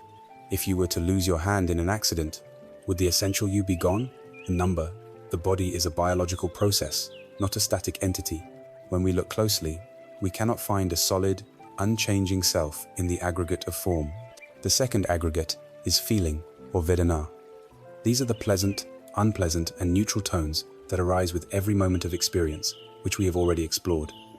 Are you your feelings? Think of a moment of intense joy. That feeling arose, existed for a time, and then vanished. Think of a moment of deep sadness. It, too, arose and passed away. If you were your feelings, you would flicker in and out of existence with every passing mood. You would be annihilated dozens of times a day. Feelings are like guests in the house of your mind. They come and go. They are not the owner of the house. We cannot find a self in the aggregate of feeling. The third aggregate is perception, or sanya. This is the mental faculty that recognizes, identifies, and labels our experience. It sees a collection of colors and shapes and labels it tree. It hears a sound and labels it car. It feels a sensation and labels it cold. Is this labeling process the you? But perception is entirely dependent on our sense organs and our past conditioning. It is not an independent, stable thing. We cannot find a self in the aggregate of perception. The fourth aggregate is mental formations, or sankhara. This is a vast and crucial category that includes all of our volitional activities, our thoughts, intentions, opinions, beliefs, biases, habits, and moods. This is where the feeling of I is often strongest. I think, therefore I am. We identify with our opinions, our plans, our character traits. But are you these mental formations? Sit quietly for just a moment and watch your thoughts. They arise from seemingly nowhere, based on countless causes and conditions. They parade across the screen of your awareness, and then they disappear. You can be the witness to your thoughts. Therefore, you cannot be your thoughts. We cannot find a self in the aggregate of mental formations. The fifth and final aggregate is consciousness, or vijnana. This is the raw faculty of knowing, the bare awareness that arises at each of the 6 sense doors: seeing, consciousness, hearing consciousness, smelling, tasting, touching, and thinking consciousness. Surely, this awareness must be the self? But the Buddha pointed out that consciousness is not a single, monolithic entity. It is always dependent on an object. There is seeing of a sight, there is hearing of a sound. Consciousness cannot exist on its own. It arises in relationship to an object, and when the object is gone, that specific moment of consciousness is also gone. It flickers moment by moment, like the flame of a candle, dependent on the wax and the wick. We cannot find a solid, continuous self in the aggregate of consciousness. When we conduct this honest investigation, we are left with a startling conclusion. We have taken apart the entire machine of our being and have found no driver in the seat. There is no central manager, no permanent CEO. The self is not a noun, it is a verb. It is a dynamic, interdependent process of these 5 aggregates arising and passing away in every moment. To make this less abstract, consider the famous dialogue between the Buddhist sage Nagasena and the Greek king Melinda. The king asked Nagasena for his name. Nagasena replied that he was known as Nagasena, but this was merely a convenient designation, like a label, and that no permanent person could be found. The king was incredulous and used his royal chariot as an analogy. Nagasena brilliantly turned the analogy back on the king. "Your Majesty," he asked, "is the axle the chariot?" "Certainly not," replied the king. "Are the wheels the chariot? Is the frame the chariot? Are the reins the chariot?" To each question, the king replied, "Number." Nagasena then asked, "Then is the chariot something separate from all of these parts?" "No," the king had to admit. Finally, Nagasena concluded, "Then, Your Majesty, chariot is simply a name, a convenient label we give to this functional assembly of parts. When the parts are arranged in this way, we call it a chariot, but there is no intrinsic chariot essence to be found." He then delivered the final insight. Just so, Nagasena is a conventional name for this assembly of form, feeling, perception, mental formations, and consciousness. But in the ultimate sense, no permanent person is here. This teaching is not a nihilistic denial of our existence. It is the key to our liberation. Why? Because almost all of our suffering stems from our desperate lifelong effort to protect and gratify this illusory self. We feel anxiety because we fear this self will be harmed or diminished. We feel fear because we dread its ultimate annihilation at death. We feel pride, jealousy, and greed because we are constantly comparing ourselves to other selves. The belief in a separate me is what creates the artificial wall between ourselves and others, giving rise to conflict and alienation. The energy we spend defending and polishing the image of this ego is immense. Realizing the truth of not self is like putting down a tremendously heavy burden that we have been carrying for so long we forgot it was even there. It is not annihilation. It is a profound unburdening. It is a homecoming to the flowing, interconnected, mysterious process of life itself. When the solid illusion of the self begins to soften, our entire perception of the world begins to shift. We see that not only is the perceiver a process, but everything that is perceived is also in a constant, relentless state of change. This insight into the nature of the I leads us directly to the next great pillar of wisdom, the contemplation of anicca, or impermanence. Having seen that there is no solid thing to do the grasping, we now turn our awareness to the truth that there is no solid thing, or even a solid moment, to be grasped. Having ventured into the profound and subtle territory of not self, or anatta, we have begun to dismantle the very foundation of our perceived reality. We have taken the seemingly solid statue of the self and seen that it is, in fact, a flowing river of impermanent, interdependent processes. This powerful insight naturally leads us to widen our gaze. If the perceiver is a process, what then of the world that is perceived? We now turn the lens of our awareness to the second great mark of existence, the universal truth of anicca, or impermanence. This is the understanding that not only is the self a flowing river, but so is everything else. Reality is not a collection of static nouns, it is a symphony of dynamic verbs. On an intellectual level, the idea of impermanence is obvious. We know that the seasons change, that we age, that flowers bloom and wither, that day turns into night. We accept this as a basic fact of life. But the practice of contemplating impermanence invites us to move beyond this superficial, intellectual understanding into a deep, visceral, and moment-to-moment seeing of this truth in every aspect of our experience. For it is precisely at this deeper level that our greatest suffering arises. Our suffering is born from the fundamental friction between the universal law of change and our deep, instinctual, and often unconscious desire for permanence. We crave stability in an unstable world. We want our happiness to last forever, our youth and health to be permanent, our loved ones to never leave us. This struggle against the very nature of reality is the essence of dukkha. Let us begin our contemplation on the grandest scale. Look at the world around you. The mountains that seem so solid and eternal are, in fact, being constantly eroded by wind and rain. Coastlines are changing with every tide. Civilizations rise to great heights and crumble into dust. The stars in the night sky, which appear as timeless diamonds, are themselves vast nuclear furnaces, being born, living for eons, and eventually dying in spectacular explosions. The universe itself is not static. It is in a state of constant, dynamic expansion. Everything on this macro level is a testament to the law of flux. Now, let us bring the contemplation closer to home, to our own bodies. Your body is a perfect and intimate classroom for the study of impermanence. It is changing right now, as you listen to these words. With every breath you take, air flows in and out, exchanging particles with the environment. With every beat of your heart, blood courses through your veins, nourishing and changing your cells. The body you have today is not the body you had 7 years ago. Most of its cells have been replaced. The face you see in the mirror is subtly different from the one that was there yesterday. We are born, we grow, we mature, we decline, and we die. Our culture often treats this natural process, especially aging, as a failure or a disease to be fought. We spend immense energy and resources trying to halt this inevitable flow. This resistance is a primary source of anxiety and fear. To practice with impermanence is to learn to inhabit our changing bodies with grace and acceptance, rather than with fear and aversion. The most intimate and powerful place to witness impermanence, however, is in the laboratory of our own mind. Sit for a moment and observe the flow of your inner world. A thought about the future arises, vivid and compelling, and a few seconds later, it has vanished, replaced by a memory from the past. A feeling of joy bubbles up, warms your entire being, and then, like a bubble, it pops and is gone. A mood of sadness or irritation descends, feeling heavy and all-consuming, as if it will last forever. but it too, eventually, will shift and change. Your mind, your heart, your entire inner experience is a ceaseless river of thoughts, feelings, moods, and sensations. The great mistake we make, the source of so much inner turmoil, is that we try to build a dam in this river. When a pleasant feeling arises, we grasp at it, trying to hold on to it, and we suffer when it inevitably slips through our fingers.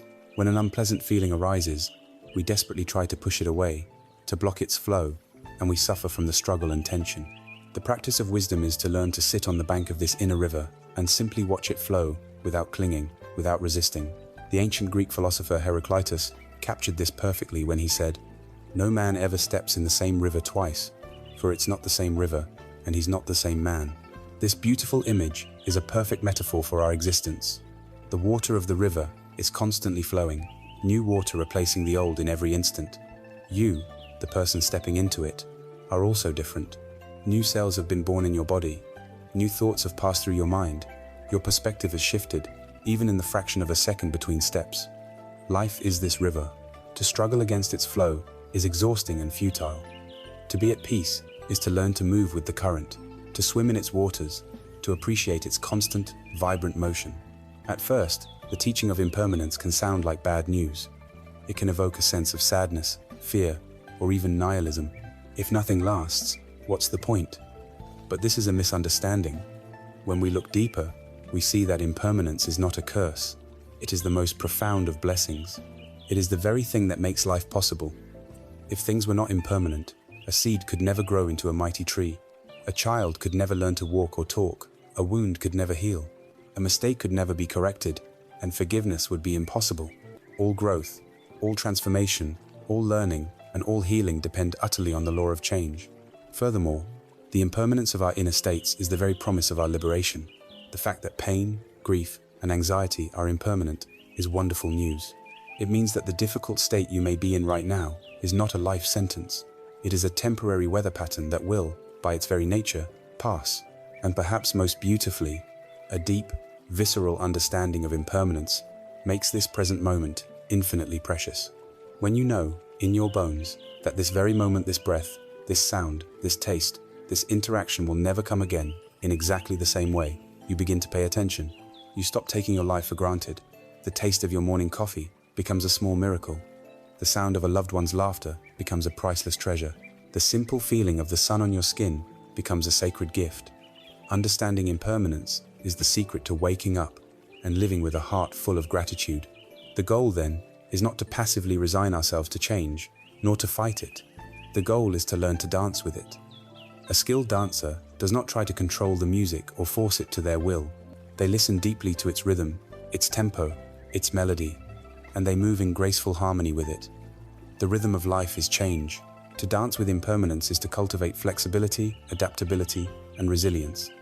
To respond to life's changing melody with grace, rather than meeting it with the brittle rigidity of resistance. We see then that impermanence is not a grim philosophy of despair. It is a liberating truth that opens the door to freedom.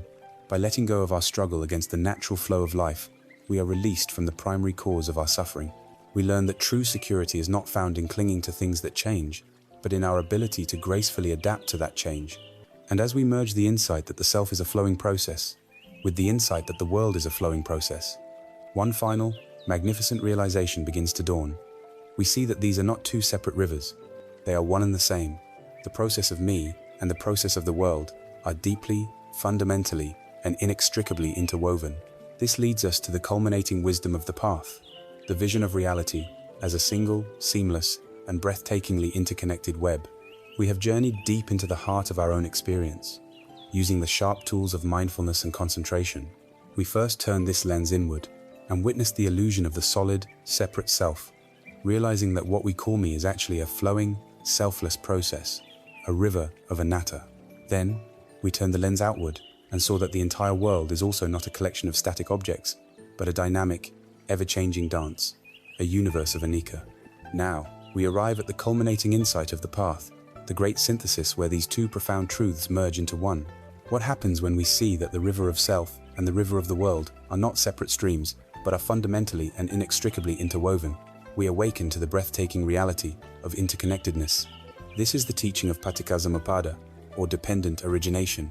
The Buddha expressed this profound principle in a simple, elegant formula. When this is, that is. From the arising of this, that arises. When this is not, that is not. From the ceasing of this, that ceases. This is not a complex philosophical doctrine, but a direct description of reality. It means that nothing, absolutely nothing, exists in isolation. Everything in the universe arises in dependence upon other factors. Nothing has a separate, independent, intrinsic self-nature. This insight directly dismantles our ordinary, common-sense view of the world as being made up of billions of discrete, separate things. It reveals a reality that is radically relational. To make this tangible, let us perform a simple contemplation, one famously taught by the Zen master Thich Nhat Hanh. Imagine you are holding a single sheet of paper in your hand. Let us look at it with the eyes of interconnectedness. Of course, we call it paper, but what is it, really? Can you see the cloud in this sheet of paper? Look deeply. Without a cloud, there can be no rain. Without rain, the trees cannot grow, and without trees, we cannot make paper. So the cloud is undeniably present in the paper. If the cloud is not there, the paper cannot be there. Now, look again. Can you see the sunshine? The sun is crucial for the tree to grow through photosynthesis. So the energy of the sun is also here, in this sheet of paper. And what about the logger who cut down the tree? We must see him too. His physical strength, his daily food, the wheat field that produced the bread he ate for breakfast, all of these are part of the paper's story. And the logger's parents, and their parents, they are also here. Look further, and you can see the earth that nourished the tree's roots, the iron ore that was mined to build the saw, and the machines at the paper mill, the person who drove the truck. If we continue to look with these eyes, we see that this single sheet of paper contains the entire cosmos. It is full of what we might call non-paper elements. And in fact, if we were to take away all of these non-paper elements, the sun, the cloud, the logger, the earth, the time, the paper itself would completely disappear. It has no separate existence. It inter-is with everything else. Its being is a co-arising with all that is. This same truth can be envisioned on a cosmic scale through the magnificent image of Indra's net. From the ancient Avatamsaka Sutra, imagine a vast, infinite net stretching out in all directions throughout the entire universe. At every single node where the threads of this net cross, there hangs a single, brilliant, perfectly polished jewel. The most miraculous quality of this net is that if you were to look closely into the polished surface of any one jewel, you would see reflected within it every other jewel in the entire infinite net. And within each of those reflections, you would see again the reflection of all the other jewels, and so on, in a dazzling, endless cascade of interreflection. This is a perfect metaphor for the nature of reality. Each of us, each living being, each thought, each particle of dust is a single jewel in this cosmic net. We are distinct, yet we are not, and can never be, separate. Our very existence contains and reflects the existence of all other beings. The entire universe is present in each one of us, and each one of us is present in the entire universe. This is not poetry. It is a description of the fundamental structure of reality. To awaken to this truth is not just a fascinating intellectual or mystical experience. It is the ultimate foundation for a truly ethical and compassionate life. When we see this deep interconnection, the very notion of harming another becomes a logical absurdity. The division between self and other, which is the root of all conflict, melts away. When you look at another person, you see a fellow jewel in the net.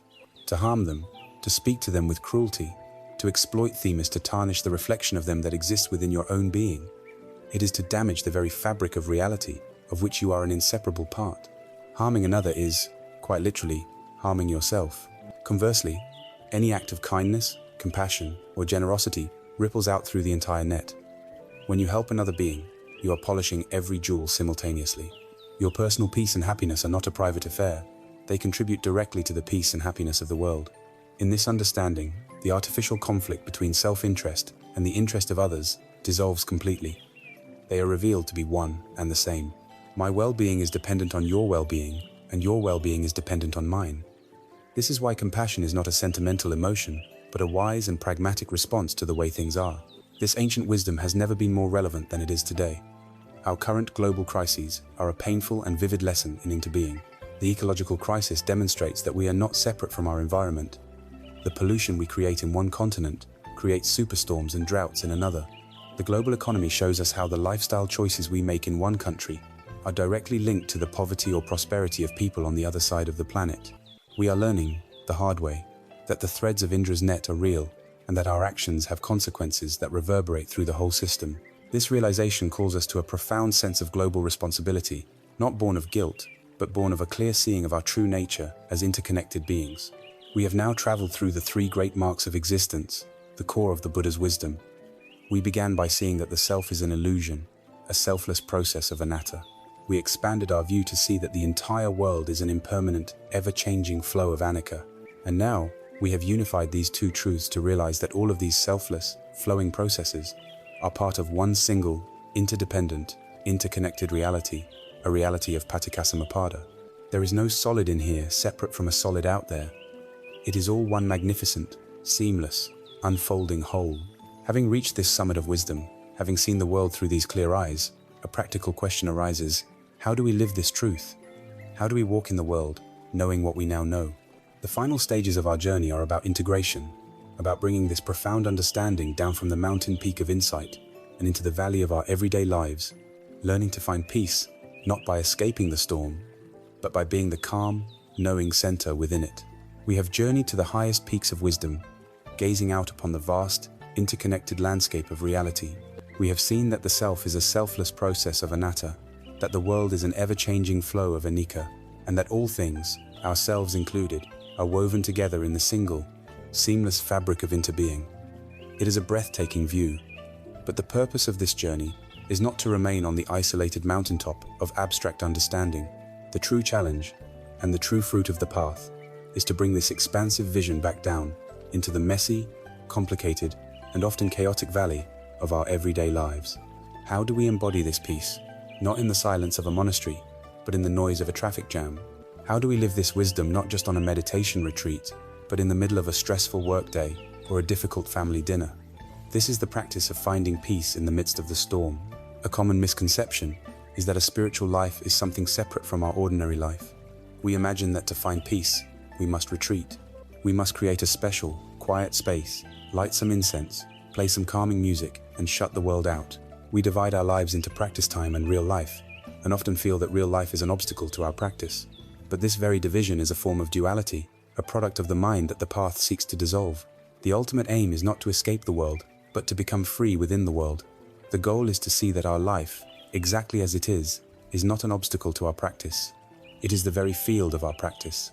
Every single moment, every challenge, every interaction becomes a precious opportunity to awaken. To do this requires a radical reframing of what we typically label as stressors. We must learn to see our difficulties not as problems, but as teachers in disguise. Consider the daily traffic jam. The habitual response is one of frustration, anger, and impatiency, perfect recipe for suffering, for shooting ourselves with that second arrow of our own reaction. But with this new understanding, the traffic jam can be transformed into a meditation hall. The red light is a bell of mindfulness, reminding you to come back to your body. You can feel the weight of your hands on the steering wheel. You can practice mindfulness of the breath, feeling the air move in and out. You can notice the feeling of impatience arise in your chest like a storm cloud, and you can simply watch it without being swept away by it. You can look at the faces of the other drivers and, recognizing your shared predicament, practice Mettā, wishing them peace in their own moment of stress. The external situation hasn't changed, but by changing your inner response, you have transformed a moment of suffering into a moment of practice. The same principle applies to our relationships. That difficult colleague whose behavior constantly triggers you. They are no longer just an adversary. They become your personal guru in the practice of patience and compassion. A tense meeting becomes a laboratory for right speech and deep listening.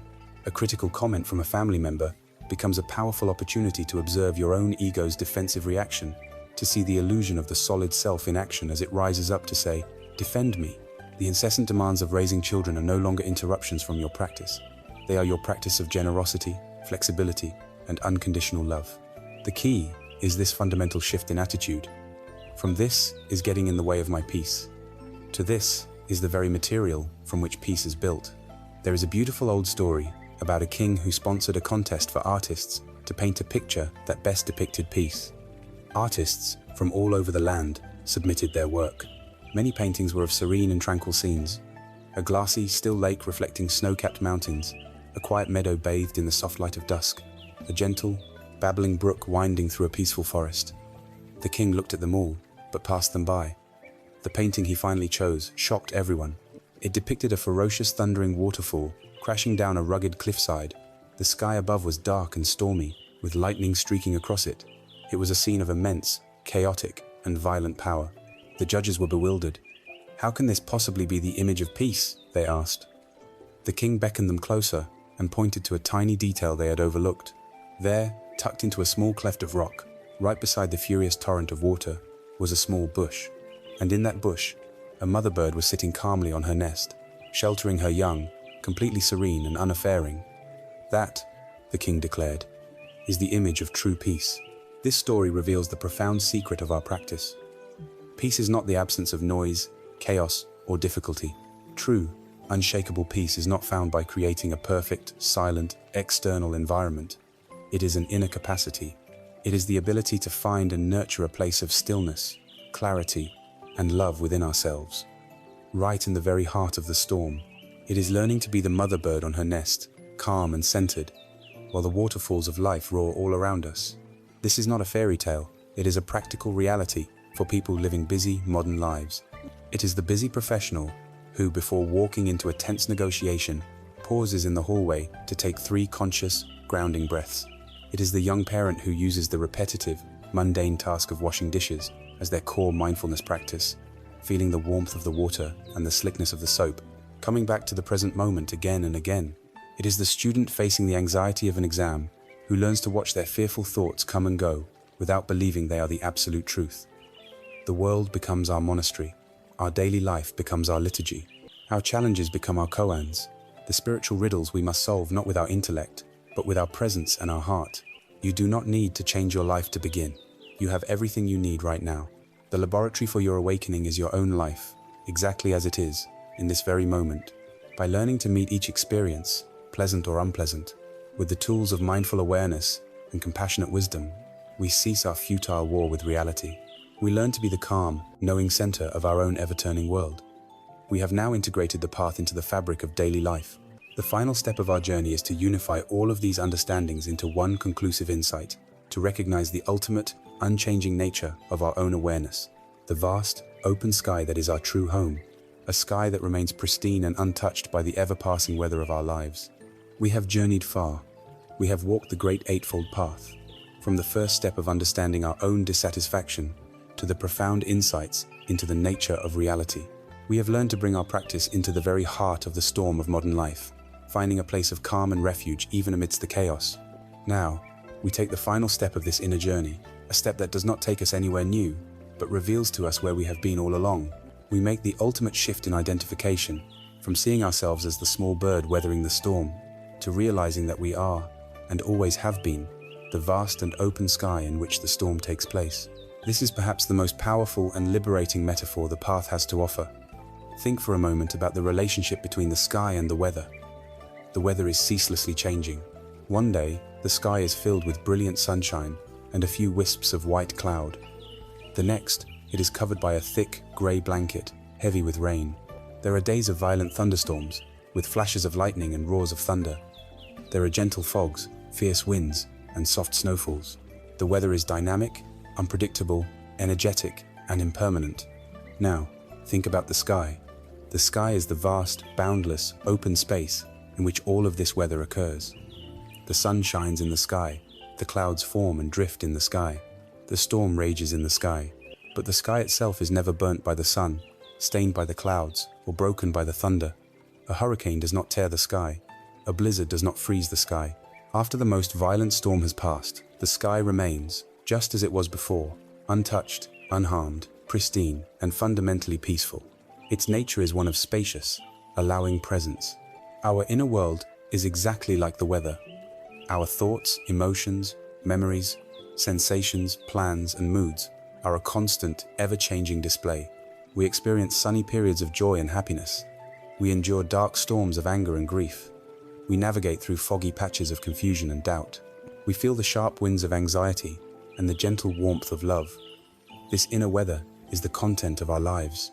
For our entire lives, most of us have made a fundamental mistake, a profound case of mistaken identity. We have believed that we are the weather.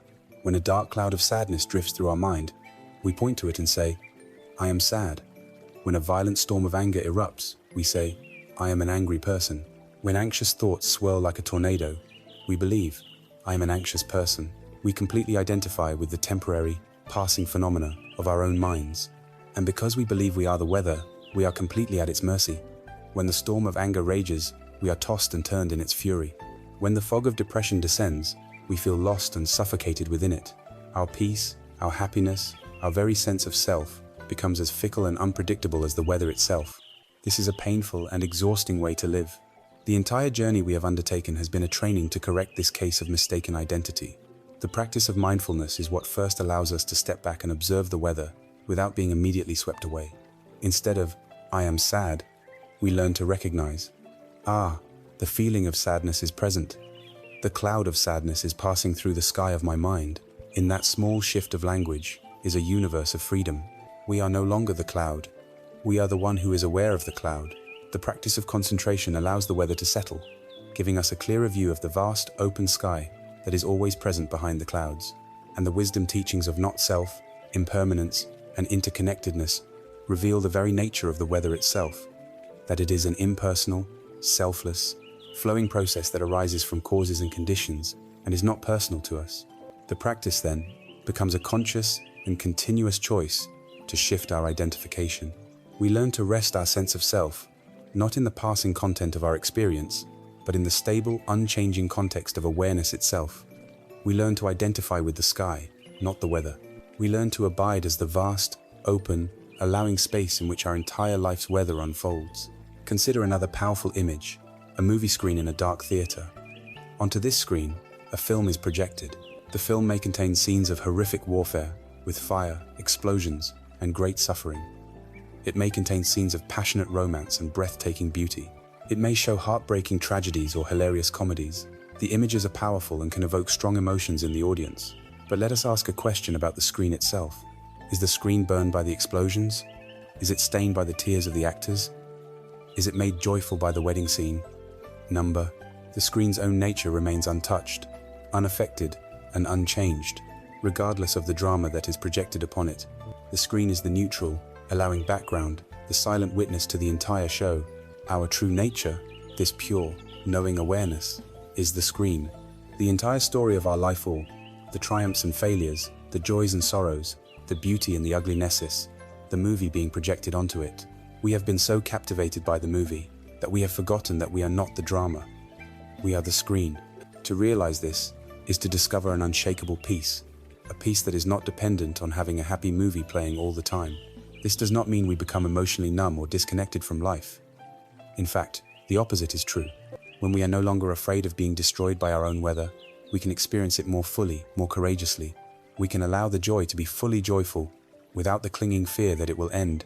We can allow the sadness to be fully sad, without the desperate resistance that turns sadness into suffering, knowing that it is a passing cloud that does not harm the sky of our being.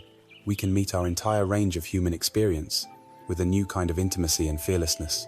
This is the freedom the Buddha spoke of. It is not a freedom from the difficulties of life. It is freedom in the midst of life. It is the ability to stand firm and peaceful in our true nature as the storm of conditioned existence rages around us. We are not the small, fragile, anxious self we have been taught to believe we are. We are the vast, open, silent, and peaceful awareness in which the story of that self arises and passes away. This awareness was never born, and it will never die. It is not something we need to create, achieve, or acquire. It is what we have been and what we are in every single moment. The entire spiritual path is not a process of building something new, but a process of subtraction, of removing the clouds of ignorance that have, for so long, obscured our view of the brilliant, boundless sky that is our true home. This is the culmination of our practice. This is the peace that surpasses all understanding. We have traveled a great distance together, on a journey not across land or sea, but through the vast and intricate landscape of our own minds. We began where so many of us find ourselves, feeling lost in the noise of the modern world, caught in a current of anxiety, striving, and dissatisfaction, wondering if there was another way to live. We dared to look directly at this feeling of unease, this dukkha, and we discovered its root not in the world outside, but in the inner mechanism of craving and clinging. From that diagnosis, a profound hope was born. The truth that an end to this struggle is possible. We were given a map, the ancient and timeless Noble Eightfold Path, and we walked its steps together. We cultivated wisdom, learning to see things as they truly are. We committed to a life of harmlessness in our actions and our livelihood. We trained our minds, developing the joyful energy of right effort, the steady presence of right mindfulness, and the clarifying power of right concentration. With these tools in hand, we turned to face the specific challenges of our age, the gilded cage of materialism and the fragmenting chaos of the digital world. Then, our journey took us to the very summit of understanding. We looked at the solid self we held so dear and watched it dissolve into the flowing, selfless process of anatta. We looked at the seemingly solid world and saw it as a vibrant, endless dance of impermanence, of anicca, and finally, we saw that these two rivers of change were, in fact, one single, interwoven reality, a great, shimmering net of interconnectedness, where every part contains the whole. We learned to find peace in the midst of the storm, and ultimately, to realize that our true nature is not the passing weather of our thoughts and emotions, but the vast, silent, and ever-present sky in which they all occur. And so we arrive here, at the end of our journey, with one final, essential truth to illuminate. Peace is not a destination. It is not a prize to be won at the end of a long struggle.